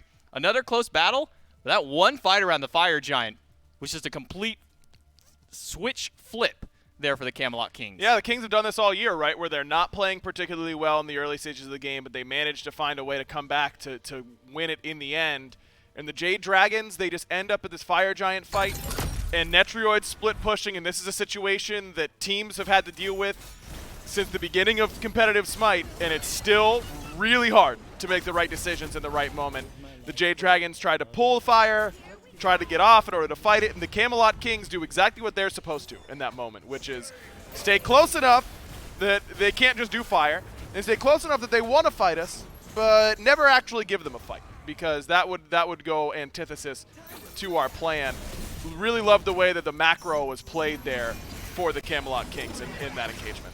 And that last little skirmish that we saw at the mid lane by Genetics on this Khepri, the CC that he provided, and even that big man Ting to try and get Captain Twig out, even though Captain Twig does die, procs the Scarab's Blessing, still ends up making out of that fight. Just a lot of team synergy overall here by the Kings. And then that call for the end of the game by the Dragons to try and do the base race, and Variety with the one-man army of defense. Well, I guess you can kind of consider the Titan his big second man there, able to pump that out and then deicide the Dragons to end the game. Great plays coming out here by the Kings in Game 3. Look, I thought that call from the Dragons was really smart. It obviously doesn't work, but it really was an intelligent decision, knowing the state of the game and how they likely won't be able to make it work after that. The fact that they try and go for it, and they got fairly close to killing this Titan. If one of those towers were down in mid or in solo, that might have been a Titan kill, but Variety plays this really, really well, CC's the right targets, think everyone groups up a little bit too much, but it's a lot of melee characters at the same time, so it's kind of hard not to, but I think they end up just grouping up a little too much for variety to be able to cleave them down there with the flurry. It's always just crazy to see the motions of the Titan. You don't very often get to see, the Titan itself getting a couple of those pickoff kills. But Variety holding the base at the very end with the help of his Titan. They clean up game number 3 for the Camelot Kings. And then as we move in towards game number 4, it's kind of a situation here, Aggro, where I got to wonder what all does need to change out of the Jade Dragons to pull out a win in this game. I mean, they had control of it early. Sam was up 5-0 and 5. Hurrywin had a couple of kills up himself there, but at the end of it, it was just the Kings. What's got to happen here for the Dragons? I really like a lot of what the Dragons did. I thought Sam had a great game. I liked the Nike for fine okay. They did a lot of stuff really well through the early to mid game. I really think that the difference between the Soul and the Morgan, though I know I'm harping on it a lot, but I think just having a more traditional mage there for Hurry, who had a good game on the Morgan. But let's look at that Fire Giant fight that changes the course of this game. If they've got a traditional mage that can actually threaten to either burn it like Soul or secure it, then you have a much easier play around that Fire Giant. Like I said, the Morgan changes the way you have to play every engagement. And Fire Giant fights with the Morgan are all about trying to flank into the back line and find your priority targets with your stun into a transform. You don't actually threaten the fire that much. And in that situation in particular, they needed to be threatening fire. So, it can work if they go back to the Morgan. I don't think it's a necessity to change it, but for my money, I think teams are really shying away from these Fire Giants a lot, and we can change that by just picking mages who are better at actually confirming them. Well, maybe we'll see if the Jade Dragons pick a more traditional mage here in game number 4. It's do or die for them. They want to extend this to game 5. They have to get a win up here over the Camelot Kings in order to do so. The Kings, they go into the second pick. The Jade Dragons have elected first pick, and hey, that's now 3 games. 3 times first pick has won here, and I think even, if I'm not mistaken, wasn't all of the Tartarus Titans on first pick in their set? I know at least 2 of them they were. I don't remember. My brain has deteriorated, J-Mac. It barely exists anymore. It's been a long day. It was a long yesterday. We even had a long weekend before. I mean, group stage. It's been a long life. It's one of those situations. It's been quite a duration of time that has been taking place here. Speaking of time, the time dilator himself, Oleron, banned away by the Jade Dragons on the opposite side. Geb banned away by the Camelot Kings again, making his way into the ban column. A couple of teams have just been kind of foregoing Geb as, oh, well, it's just a Geb. Who cares? We're not going to pick him. They're not going to pick him, so we leave him. But these 2 teams, they really are prioritizing on taking him out. Yeah, I mean, I think they're on the right page. I think Geb's really good, but apparently most pro teams don't. So I don't know. Guess we won't find out this game if that attention is warranted or not. I think that it's interesting that the Jade Dragons have double banned Netrioid now, trying to keep him off of some of those key picks. I mean, I thought he was obviously much better on the Izanami in comparison to the Charybdis, but didn't light the world on fire. 2 and 2 or whatever, middle player damage, didn't really change the course of the game. But if they can now keep him off of something like Rom, then it's going to be a little bit better. But if the Jade Dragons don't take Rom with their top overall picks, which they shouldn't, by the way, I'd anticipate a Rom top 2 here from the Kings. Oleron, Izanami, and then Odin to round out the first round of bans for the Jade Dragons. On the opposite side of the board here, it's the Geb, Terra, and a Soul. You were talking about how you like the seeing Soul in that second game for the Jade Dragons. So the Camelot Kings decide, well, they don't want to have to deal with what that Soul is capable of, so they ban it away here. And Umoja becomes the top pick for the Jade Dragons, and an RTO Tiamat. What a top 3 that we get to. It feels like we're kind of back in the more traditional sense of a few weeks back where these kinds of gods were being picked up. Exactly. And RDO Tiamat, good top 2 for the Kings, nice and safe. Very surprised that it isn't Rom alongside that RDO, because the Dragons have had plenty of chances to pick Tiamat, haven't. I don't think that we're going to see it the other way around, so I would have gone RDO Rom, just shoring up that duo lane for the Kings. It is Zhang Kui locked in for the Jade Dragons. Maybe feeling like they need a little bit more team fight presence because they've been getting beat in those team fights at times. Zhang Kui just gives you team fight presence right away. The one thing I'd be worried about is that, Erlong Shen I think is a very smart pick. I would just pick a jungler that can camp this in solo. And here's the problem for Zhang Kui is when RDO goes, root you, and Zhang Kui's like, quit it. Like, he's so big, he can't get out of that. You can't stun because that's only melee range. RDO, we always talk about the cripple and the power reduction and that kind of stuff. That's all super strong. but I think when she's at her best, it's when her long range route is because it's guaranteed. You can't miss it. If characters can't deal with it, then that's when she's at her strongest. And Zhonghui can't deal with it. So if I'm Variety, if I'm Twig, I'm doing a couple handshakes and I'll say see you soon, because I should be there to kill this Zhong. You know, it's always funny on model size. At one point, we started using Khepri as a unit of measurement. I wonder how many Khepris wide a Zhang Kui is kind of in comparison. Probably like 0.8. I was thinking like 0.75, 0.8, and that's still a fairly wide target. I think maybe the next widest now up is Cthulhu after the Khepri, so he's a little bit bigger than that Khepri. But bans for second phase here. Nike finally getting taken off the table. Been seeing a little bit too much of that, God says the Kings. They're going to take it away. And then the Circuit that we saw banned in game number 3. And over for the Jade Dragons, support still not picked up, so they're going to take away Sylvanas and Ymir, interestingly enough. We have not seen very much Ymir play here in the last couple of weeks of play. No, we haven't, but it's really good up against their comp, and Genetics is really good at the God, so it makes sense. But I just feel like it is crazy that Netroid gets Rom in this spot. I feel like this is too late for him to be getting one of his best gods, so him getting Rom I think is huge here for the Kings. Interesting that Hurry's going to the Giannis. It's only seen play in 3 games, has not won in Phase 3. I don't know how many of those games are Hurrowins, but I feel like it's most of them at the very least. Has not been particularly effective here for the Jade Dragons or for anyone who's locking in this Giannis. Don't think the Giannis is really in his strongest position right now. Mage itemization isn't in its strongest position, period, and Giannis fairly item dependent. So you don't really want a Giannis on your side the majority of the time. But look, the Jade Dragons need a win. They just need a win. And if you need a win and Hurwin's on your squad, I don't really care what the meta is. You lock in Giannis for him. I get it. You know, let your playmaker try and make some plays. I'm cool with that. I mean, this was the player and the God that was consistently being banned away when you were going against the Jade Dragons. You see Jade Dragons, you're banning Giannis. Doesn't matter how good he is, no matter if the meta favored him or not. It was just a straight-up ban. Sam going back to Thanatos is a little bit interesting here. You know, we talked about the Danzaburo and Panda Cat in the pregame before game number 1, how that's just a good pick for him and the Dragons. The Zhang Kui, we've seen what FineOK can do with this God over the course of this phase. How do you feel about Sam going back on this Thanatos? Sam's been playing well these last 2 games in particular. The Circuit game and the Susano game were both very good for him despite the varying success of the rest of the team. If Sam's feeling it, and you give him Thanatos, this game could be over quickly. He could just roam from lane to lane and end the game all by himself. So if Sam's feeling it, give it to him. Can the Jade Dragons claw out a victory in game 4? The Camelot Kings going to close us out. Let's jump right into the game. And let's see what they can do with Hurwin getting one of his signature picks. Like Aggro said, 3 so far this year. He was only one of them. Oh, we'll see if look he at the can, stat man. if he can do Hell well. yeah. Hey, but you know what? The one thing that is still true is it hasn't won. So he's got a little bit of work to do to make sure that changes. He does, and I'm not sure that this is the best composition built around Giannis particularly. Hey, it's me, Mifflin, staunch Zhang Kui hater. I just don't like seeing this God.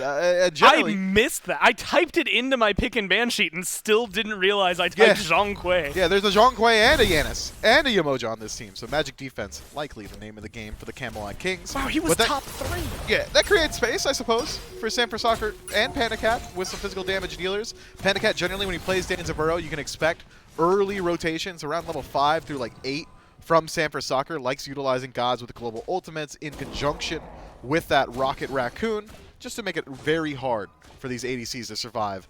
But Netroid, maybe one of the most survivable ADCs into that draft, can just head in the air. Oh, you're hopping on a rocket? Maybe I make myself intangible? Seems good.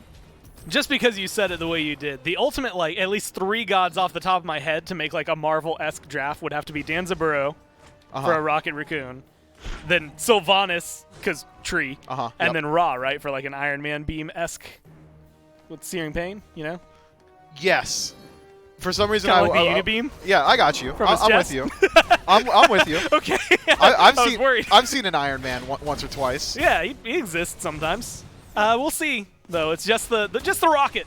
Nope, Raccoon this time around. It's going to be hanging around for us. Tanuki for Panda Cat. This is a popular pick for him. It feels like the Dragons kind of defaulted. If this was drafted in Phase 2, I don't think anyone blinks at it twice, because this is something they were playing pretty often. It was. Maybe not all of these picks together at the same time, but each individual one of these picks is something that each member of the Dragons really likes to play. FineOK, just about the only one still locking in the Zhong Kui. Hurrywin, along with Baronic, just about the only 2 Yanis players still hanging around. Panicat, actually the only Danzaburo player. So each of these guys are very comfortable with their picks. It's just how well are they going to add up? How well do these just individual pieces add up to a larger whole? I'm not sure that the Jade Dragons have the most cohesion in a late game team fight, but that said, you could just bowl through the Camelot Kings. Sam for Soccer on Thanatos. Aggro highlights could just run away with it. Well, Sam right now needs to run away from this fight. Won't be able to get out of there. And the Thanatos, despite the fact that he's an early game god, gets taken down for first blood. Credit over to Captain Twig. Now Hurwind, a little bit of aggression on him. Genetics has been back here harassing him as long as he can. BMT throwing a little bit his way as well, just to make sure to keep him on their toes. Yeah, so if Thanatos was your early game win condition, that has been largely hampered now by getting first blooded. Erlong Shen brings very similar levels, if not greater levels, of like early game pressure. The ability to just roll in as a turtle, get a health shield, knock up, and a ton of damage on the tail end. Very nice. And now with first blood bounty to his name, probably going to get that Crusher online very, very quickly. So keep your eyes on Captain Twig. He's got a good lead and some time to work with it. Keep your eyes on Sam for Soccer and FineOK because they're playing 2 of the more unorthodox picks in this draft. FineOK just now ticking over to level 5. Don't think he's got a whole lot of potential to find a 1v1 in that lane. Don't think he's got a whole lot of rotation potential either because he picks up beads in the first slot, so it's going to be hard for him to work his way forward. Snipes coming down from Netroid onto Pandacat, who is just laying in wait for this ROM to come down, and he's getting the better of the trade. The shots need to be there, and he needs to get there fast. Body the body blocks are going to be too good. The portal even better. Pandacat gets out of there. Sam for Soccer gets the kill onto Netroid, but they need to run away, and they're going to be able to disengage, keep themselves alive. And the Dragons managed to get the trade they wanted. Man, what great team play from the Jade Dragons right there. Portals not only get Panicat out, but get Sam for Soccer and PBM in. Sam uses the blink to finish off the kill that Panicat was unsuccessful in doing, thanks to those phenomenal body blocks from the Camelot Kings. But it was not cheap for the Jade Dragons. That was Hurrywin's ultimate. It was Pandacat's ultimate. It was Pandacat's beads as well, the blink from Sam for Soccer. So it's going to slow down the pace of the Order team for a little while, as Variety just heads back, says, hey, I'm Artio, man. I would love to take a fight here.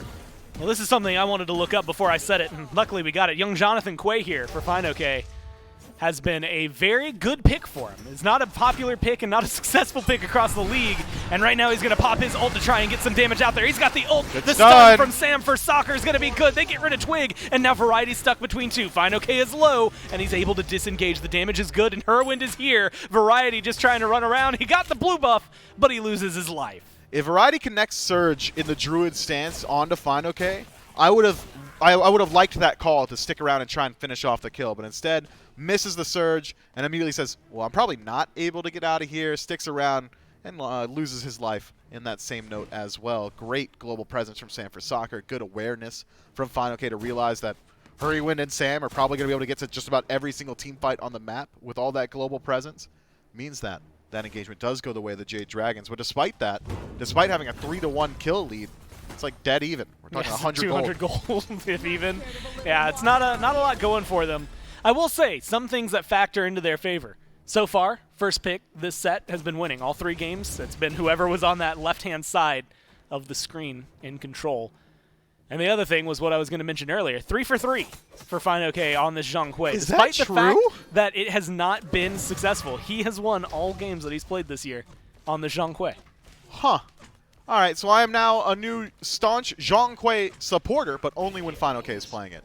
It's exclusive. Exclusive FineOK tech. He can play Zhong Kui and not catch a stray for Mifflin on the cast. Now, the problem is I don't have any numbers as to how much that's been fit with this team, and now he's in a little bit of trouble. Good stun from Sam, and the ult from FineOK at least gets a little damage around. They trade 1 for 1, solo for solo. FineOK credit for the kill, but now Genetics is jumping in, and the tower can only do so much to help you out. Sam gets taken down thanks to the support for the Kings, and they manage to make this one 4-3 in terms of the kills. The Camelot Kings will not allow the Jade Dragons to rest happy on the right-hand side of the map, despite losing out on an engagement just a moment ago. Are able to return and turn it back around yet again. while making use of the fact that Final K's beads were still down from that earlier fight, and the fact that Sanford Soccer had already used his CC immunity to engage means that Genetics has a very easy time working his way forward and just washing machine ultimating the jungler for the Jade Dragons. That said, it's almost a tale of two games. High contention right side of the map that's back and forth battles, and then the left side of the map where PandaCat is bullying Netroid. I don't think I've seen Netroid leave his tower in the last 4 or so minutes. Yeah, after a little bit of PandaCat bullying, despite the fact that PandaCat didn't get the kill, you know he's not letting up on that lane anytime soon. He's going to shove you under your tower lane, akin to the bullying we were joking about earlier. That is his locker as of right now, and he's not going to be allowed to leave it. The door's getting slammed on him. Unfortunately for PandaCat, there's a little bit more happening around him. Genetics is over here, but it seems like Mike might actually have the setup that's necessary to lock him down. Genetics forced to stay in the jungle. But it looks like that's not going to be the bait they want to take. They're not going to chase him down. I see Sam and Herwind in the jungle over there. But more pressing is Twig getting aggressive. Sam starting to join the fray. It looks like a 3-on-3 in the making. Just depends on where the aggression's going to be. It's going to be onto Netroid for Sam, but he misses the death scythe. The damage not going to be there. Instead, it's onto Genetics. River's Rebuke going to lock a couple people in here. And it's going to end up helping him out. The stun comes down. PBM kills off Genetics. Sam is low, but the help, the healing, it's all enough to get him out alive. Almost turns it around onto Twig. Netroid burned down by PandaCat, and now it's up to PandaCat. He tries to run away, but unfortunately Tiamat is too much to handle. Pin connects from Twig. The damage is there. The portal is better, and that's going to be the disengage for the kills. The Jade Dragons playing so aggressively on the left side of the map. It's an early rotation from Variety. He's going low. This could be a dive. Yeah, Artio in there. Stuns, good damage. Not quite enough onto Herwind. He has no mana to work with, but the portal gets him out of there. PBM dances under the tower. The root is good, and the damage is a little bit better. Variety finds himself another kill, and they make that one ultimately even 2 for 2, with both duo lane going down. Maybe even getting a tower on the tail end of that one as well. Still present on the left-hand side from the Camelot Kings, and despite not making the rotation, Final K doesn't push that wave, so instead, it's a dead even soul lane matchup.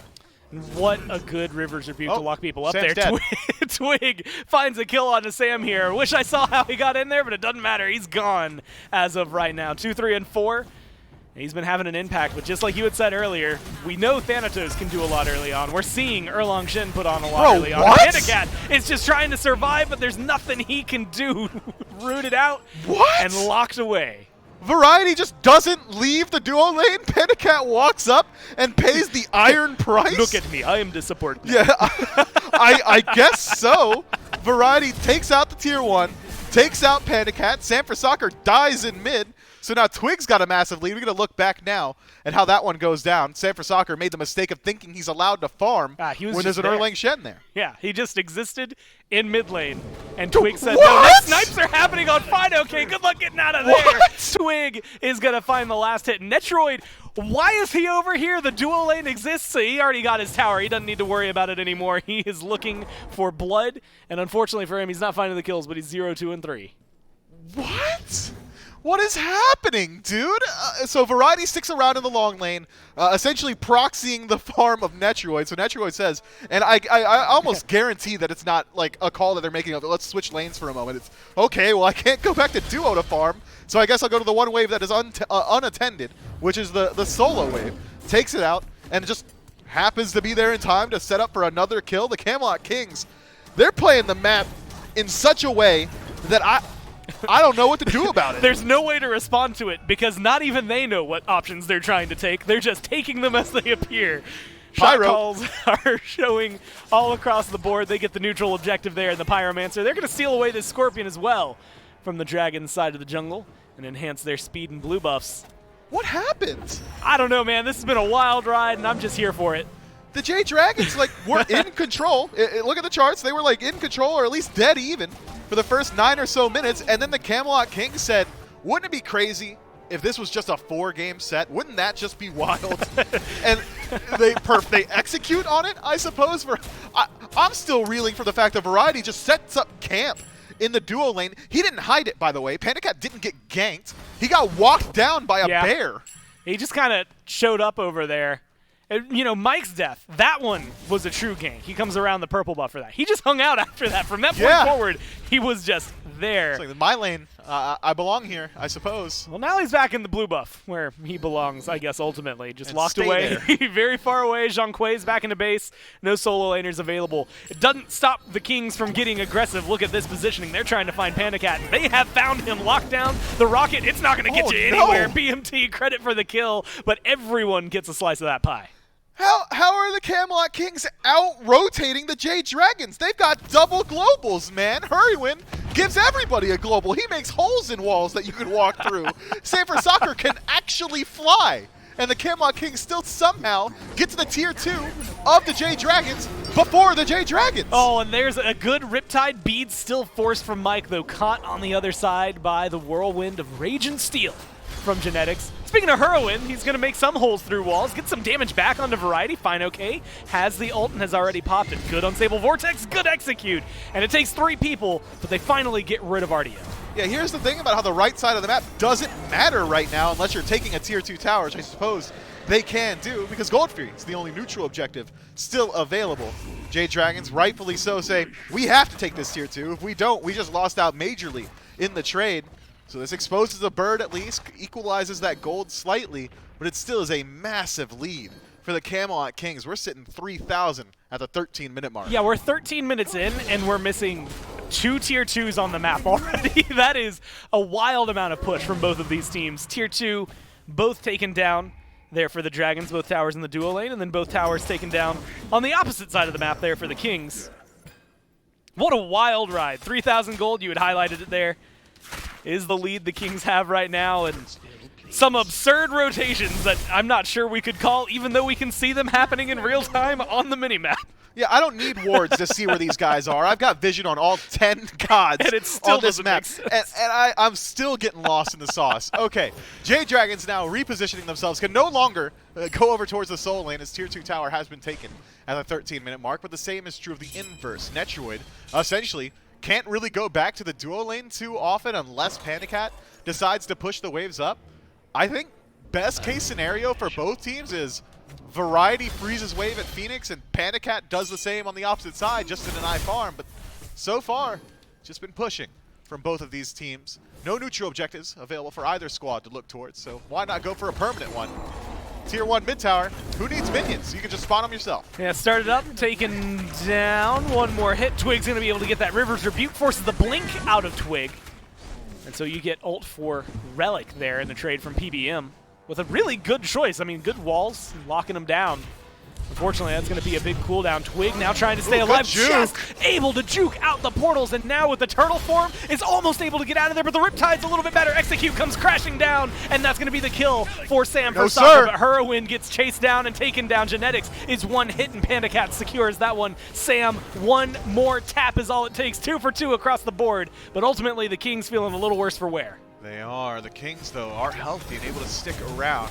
3 members working their way forward. Variety leading the charge, but doesn't have anybody behind him. Netroid still maintains his ultimate throughout all of that, as well as both of his relics. Panda Cat maintains his relics, that is, not ultimate. So the Camelot Kings may have taken a trade that slightly favors the Jade Dragons, in that the Dragons traded 2 for 2, but we're playing from a deficit. But the positioning advantage, the map state, still favors the Camelot Kings. Netroid hovering on the right-hand side, perhaps waiting for this Pyromancer, or maybe just a wave to strip away because his waves are too far away. Yeah, at this point, it's so wild. There's 2 towers standing for the Dragons left. 4 up on the side of the Kings. Yeah, and we are 15, almost 16 minutes in. 20 kills. 20 kills. They are fighting all over the board. Fighting for their lives, really. And honestly, I'm looking at the relics now, maybe for the first time. There's a lot of beads up there for the Kings, not as much up, at least for Hurrywin in the mid lane. Is Mike dead? Tries to get aggressive, tries to steal a Pyromancer. That goes the way of the Kings. A good pin, but it's not going to be able to stop the Riptides from Mike. The Kings don't want to chase that down. They let Mike live this time around. Even allow him to maintain his beads here, as there's a slow rotation from the Camelot Kings over towards the left-hand side. Big Man Ting's already in the tier 1 tower of the duo lane. Will stop the push from Panda Cat. And now we're about a minute and a half away from the Gold Fury. The Camelot Kings doing a good job of desyncing both of these neutral objectives. if the Jade Dragons want to stem the bleeding, and I'm sure they do, they're going to have to show up around this Primal Fury when it respawns. The Camelot Kings playing with a massive gold advantage at this point, as well as some XP advantages, 2 levels for Big Man Tings, 1 level for Captain Twig, about a half level for Variety.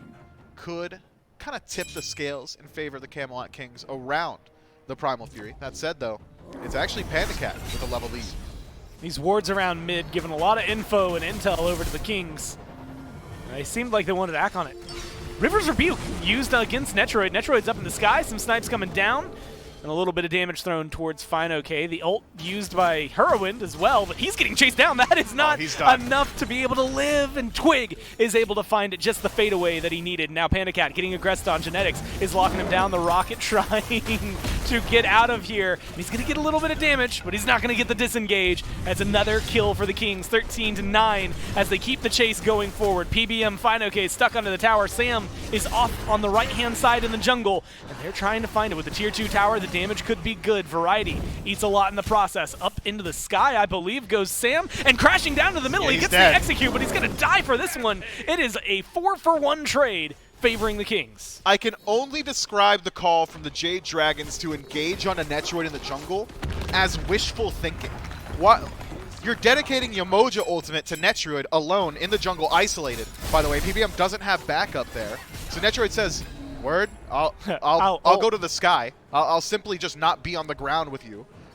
Hurriwind throws out the ultimate aggressively towards Netroid, trying to just 50 cal beret him from across the map. That doesn't work. And then the Jade Dragons stick around for the engagement afterward as well. The Camelot Kings, I almost want to say they've broken the mental of the Dragons. It definitely feels like the pace of this got so out of hand so quickly that they're still playing catch-up, right? they're reading what the fight was 5 minutes ago.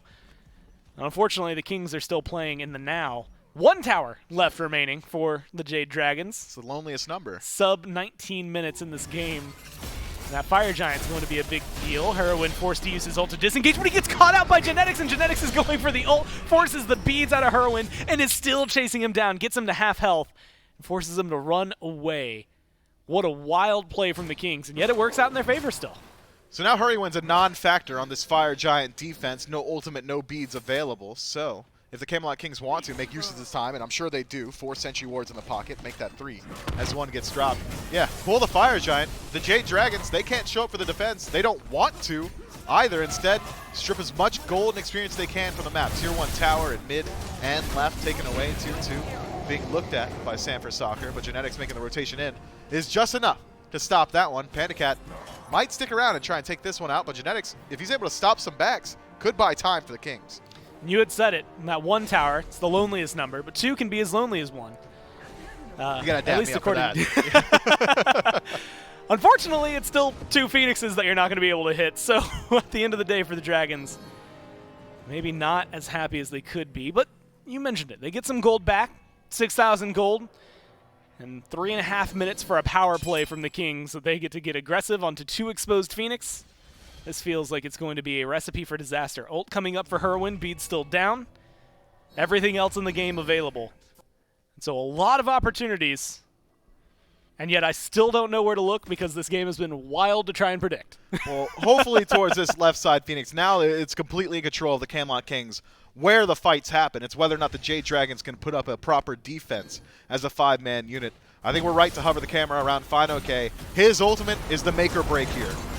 They're going to get aggressive. Mike is already half health. Wow, incredibly fast on that one for the Kings. But the Phoenix is going to find, and Netroid is going to be the target. Netroid's getting taken down. The healing What is he doing healing? So much, and it's eating him. It's keeping him alive. That's all he needs. Fine, okay, unable to help, and PandaCat unable to get the kill. Netroid just stays alive. The Aussie passive, and what, Soul Gem? I mean, what else is there to keep him alive? I think that was Soul Gem, Aussie plus Devourers, and Meditation from Genetics just makes Netroid go undying in that team fight. And now, he's full health. Yeah, he's full health. Genetics is actually more injured, and he's got HP 5 built into the kit. The Jade Dragons, they gassed themselves trying to put up a defense there. Now it's just Sanford Soccer and PBM with their ultimates, opposed to the 5 available to the Camelot Kings. Yeah, 3 down, and now it's going to be the aggression from the Kings. They're starting to run forward. Twig throws out the top, not able to pull anybody in. Rivers Rebuke gets picked up. Final K is low, and Final K is gone. The snipes ringing true from Netroid, and they're going to be able to get the damage, but it's going to be Genetics for Fine right now. 1 for 1, 4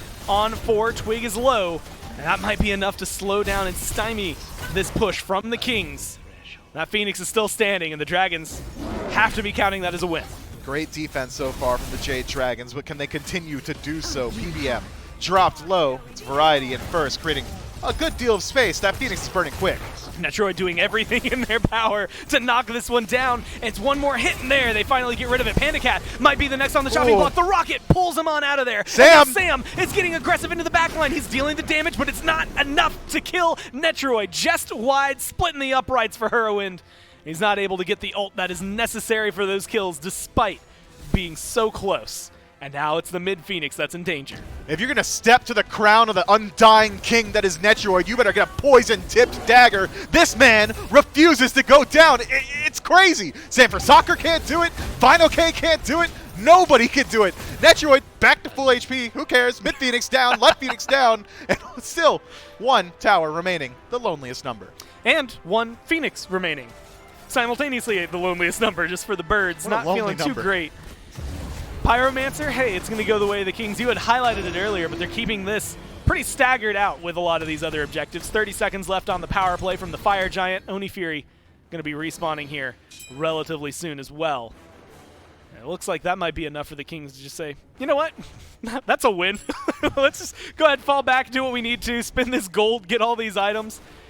Still undying this game is BMT. Undying in recent history is Netroid. 2 bully deaths early on, and nothing has been able to catch him since. No, this guy is just healing too much right now. The attack speed stem from Rom in conjunction with Devour's Gauntlets, Aussie Meditation. Now he's got crit. Heal just from for Artio, fun. Soul Gem as well. Yeah, it is so hard to kill him.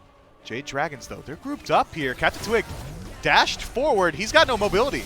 And that's going to be the lockdown. Damage is good. Crit numbers are great. Execute is going to come crashing down, but Sam misses it out. And now he is stuck between them. They still get rid of Twig, but the damage is ringing true. So far, better for the Dragons. They're able to get a little bit, but they lose Fine. Okay, they lose Panda Cat. It's 2 for 2. Sam's getting chased down. Genetics, BMT, and Variety left standing, and they're doing whatever they can to get rid of the jungler, make it a favorable trade, and it's a triple kill for BMT. So it's just Hurrywin and PBM still standing. If you blinked, you missed the team fight, or even if you looked, maybe the color explosion was too much for you to parse, because I don't know what happened. Final K stepped up, unleashed some spirits, and his team died around him in exchange for 2 kings, but the 3-member core moving into the Titan room. Now Variety was able to make a sick defense in the Titan room. Whirlwind has 1 more member to help him. It's him and PBM versus 3 on the Kings. They're going to find the damage. Variety's already low, forced to fall back. They've got minions alongside them, though. BMT with a lot of damage, a lot of health to work with. The clear seems to be there. Fire minions still on left, still in mid. I think the Kings are going to let this one lie. Yet again, for the second time this game, we get a clear look at what wishful thinking looks like. 3 versus 2 in the Titan room without Fire Giant. Probably not the best odds for the Camelot Kings to go for that end. Instead, though, utilize this time to take a look back and see exactly what Tings was able to do. And, like, again, he can't even see half the damage he's throwing out right now. Am I hitting them? Through the wall, and it seems to be enough. I mean, this Tiamat has been such a big pick. This is, what, the second time, at least in recent memory, that Big Man Tings on Tiamat has made insane plays for his team. Yeah, I actually really like that pre-Aegis we saw from Big Man Tings. He says, the only way Sanford Soccer escapes this situation is if he heals off of me. So I'll just go ahead and pre-Aegis that one. Don't worry, fans at home. You didn't miss much. Fire Giant went down with 0 opposition. Can't say the same of the Fury. Big Man Tings rears his head. But the Jade Dragons, credit for this one. Oni Fury feels all right here. At least going to help you out, keeping those waves out of your base. I believe the first Fury they picked up this game. And now they're using this Giannis ult for the first time. That's the only time this is the game so far we've seen the team use it to move around.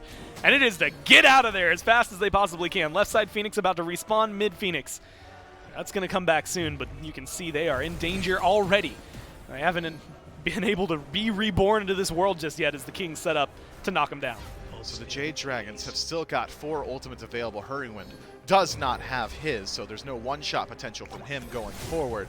Instead, again, it's up to FineOK to be the core of damage for the Jade Dragons in a base defense situation. The Camelot Kings, though, have so much time to work with that they're going to go ahead and play it slow, take out these Phoenixes again. Yeah, right now mid about to come back up. They already got left. Fire minions on left side are going to distract somebody, or it's going to find some damage. Either way, the Kings are happy with it. They fall back. That tier 2 tower, it was standing 10 minutes ago. It's still going as of right now and right. The Dragons preoccupied dealing with these fire minions might open up the opportunity for someone to take it. No, the Kings are going to back up, push up their wave on right, figure out where to go. Neutral objectives all off the board. The only thing left are permanent structures for the Dragons. 12,000 gold separating these two teams at the 27-minute mark. 20-13 is the slash line. That's 33 affected kills in the last 27 minutes. And the Camelot Kings are going to go ahead and play it slow yet again. 2 minutes left on this Fire Giant buff, and only one tower, the loneliest number, still standing, and one Phoenix, the loneliest number, still standing for the Jade Dragons on the right-hand side of the map. One engagement is the difference between a win and a loss for both of these teams. If the Jade Dragons win a team fight cleanly, they end the game. If the Camelot Kings win a team fight sloppy, they win the game. That's the difference. You got to be clean on the Dragons, and he's got to get a win at the end of the day on the Camelot Kings. Well, the good news is for the Dragons, all of their ults are available, and all of their relics are available. The bad news is for the Dragons, all of the ults for the Kings are available. Big Man Tings is going to have his soon. All the relics for the Kings are available, so they're going to have to play not just clean, as you said, but against a fully slotted team as of right now. That tier 2 tower finally going to go down. Rip. And they're pushing themselves to a 13,000 gold lead here for the Kings. Phoenix exposed, and it's the last one standing. They've got a minute and a half on the power play.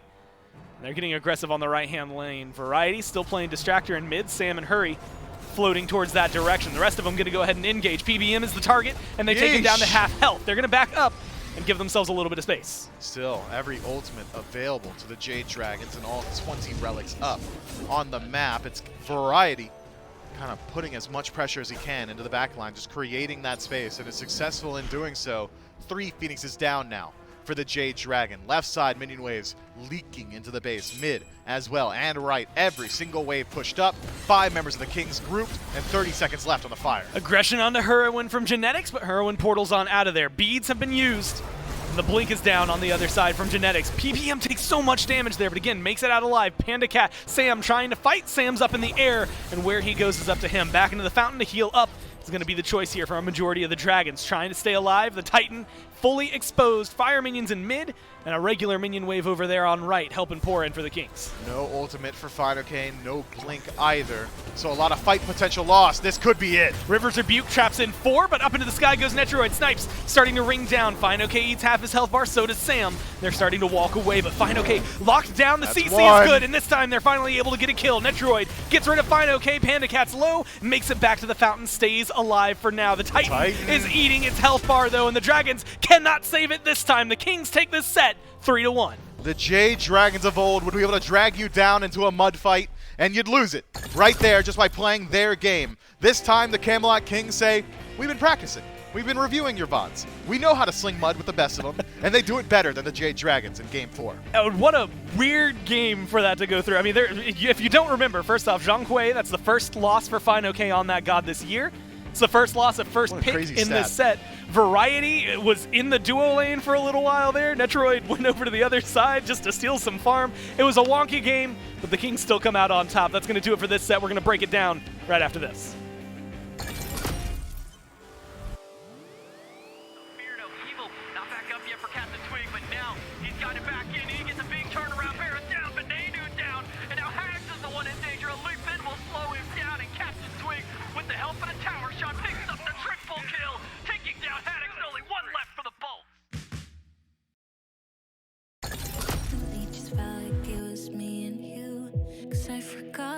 Your friend, what's his name again? I really can't recall a single thing of what he said to me.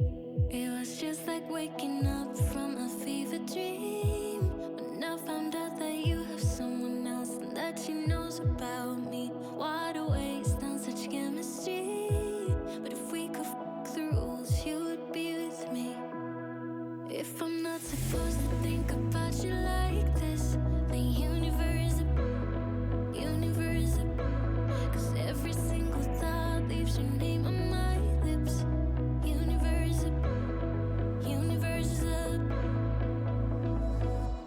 could cut myself loose, but I hold on to you. Now I'm in your city, wasting time. Oh God, I wish you knew. I hate being in between. I wanna make a scene, still hoping for you and me. Wondering what could have been. It was just like waking up from a fever dream. When I found out that you have someone else and that she knows about me. What a waste on such chemistry. But if we could fuck the rules, you would be with me. If I'm not supposed to think about you like this, then universe up. 'Cause every single thought leaves your name on my lips. Universe up. You know I don't believe in shit like fate, but lately things have happened that I can't explain. You're miles away, still I know what you're thinking of. The universe up. I'm losing it, I'm going crazy. Trying my best just to stay awake. Losing it, I'm going crazy. This feeling is driving me half insane. If I'm not supposed to think about you like this, the universe. If I'm not supposed to think about you like this, the universe. Universe up. 'Cause every single thought leaves your name on my lips. Universe up. Universe up. You know I don't believe in shit like fate, but lately things have happened that I can't explain. You're miles away, still I know what you're thinking of. The universe up.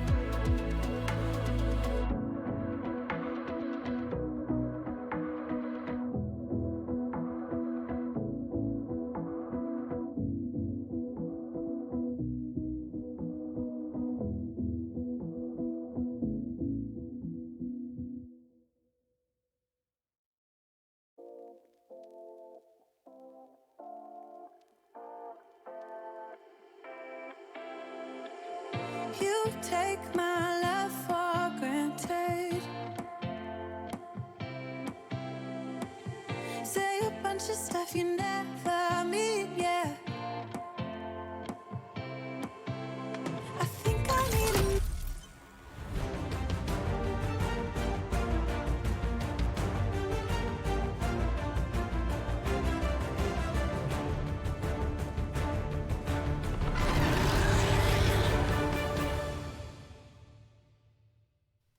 Hello and welcome back one final time to the desk here at the SPL. The Camelot Kings come up victorious in their set against the Jade Dragons with a 3-1 victory. Before we get into the post-game breakdown, I want to give you guys a reminder on a very special event that we're going to be holding in December. On December 11th, we're going to be hosting our Finchmas charity event to memorialize and have a remembrance of our good friend John Finch, who did pass away this past year. Make sure that you're tuning in onto our channel. We're going to have a lot more information on what's going to be happening during that charity event, so be sure to pay attention to the SMITE Pro Twitter for all the details on that as that gets a little bit closer. Remember, December 11th will be when that event takes place. It's J-Mac Tucker and Aggro here with me one final time as we break down game number 4, and I think just bloodbath is a good answer to what happened here. Yeah, I mean, that game was kind of all over the place, wasn't it? Tons of fighting. Didn't matter if it was in duo or in solo or in mid, and then solo laners were in duo for a long time, and duo laners were in solo for a long time, and it just got a little messy. And typically, I would have favored the Jade Dragons in a game that gets messy like that, but it's the Camelot Kings who ended up coming out on top.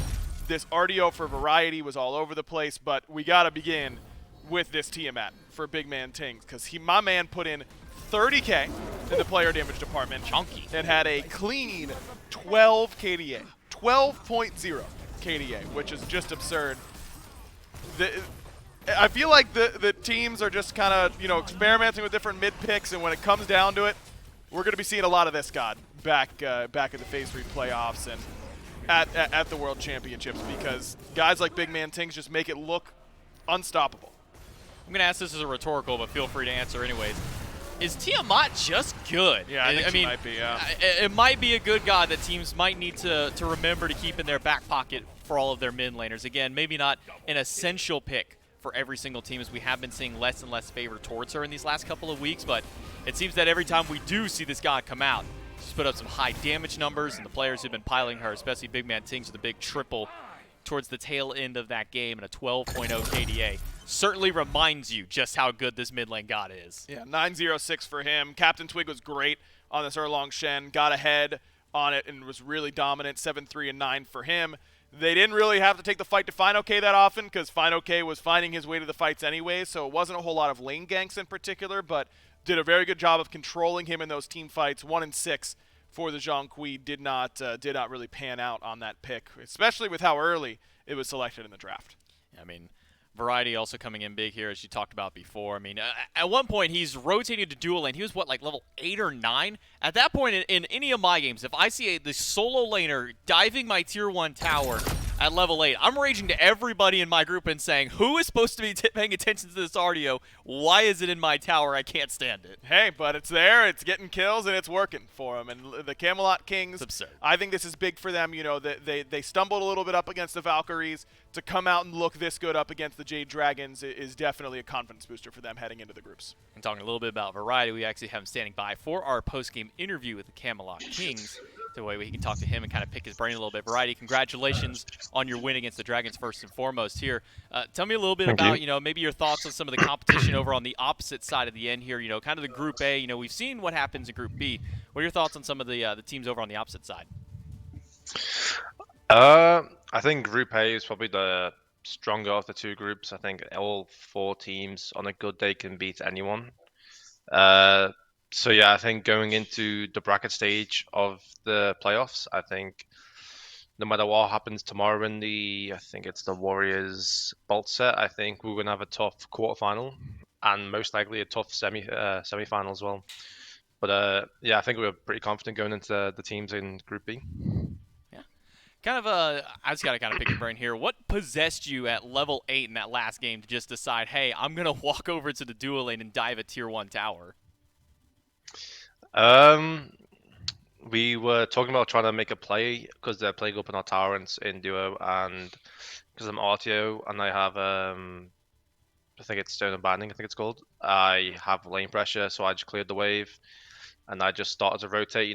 There's nothing really for me to invade. There's nothing for me to farm on my own side of the jungle. So I made a rotation all the way to dual lane. I tried to cut off the exit, which I did. And luckily, we got a few kills from it.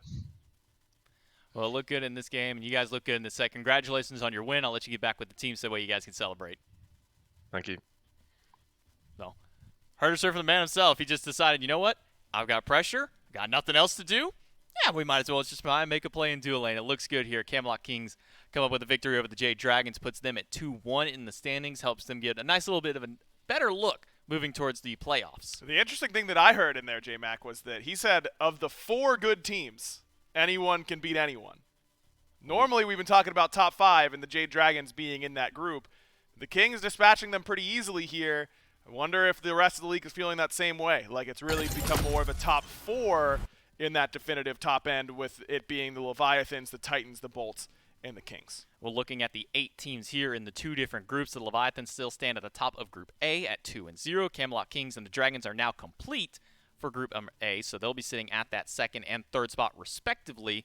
The Atlantis and Leviathans and the Valhalla Valkyries do play tomorrow. Titans have confirmed themselves at 3-0. In these 2 games tomorrow, the Atlantis Leviathans, they just need to get their win over the Valkyries to secure their spot in that 1st seed. This Bolts and Oni Warriors game, though, Aggro, this one could have some interesting implications on the standings of who does qualify to playoffs. Absolutely huge, so make sure you're tuning in for that one especially. I mean, the Bolts, they've looked really good. The Warriors have struggled for sure, but this is a team full of veterans for the Warriors, so they know that their tournament life is on the line, the ability to go to the Phase 3 playoffs.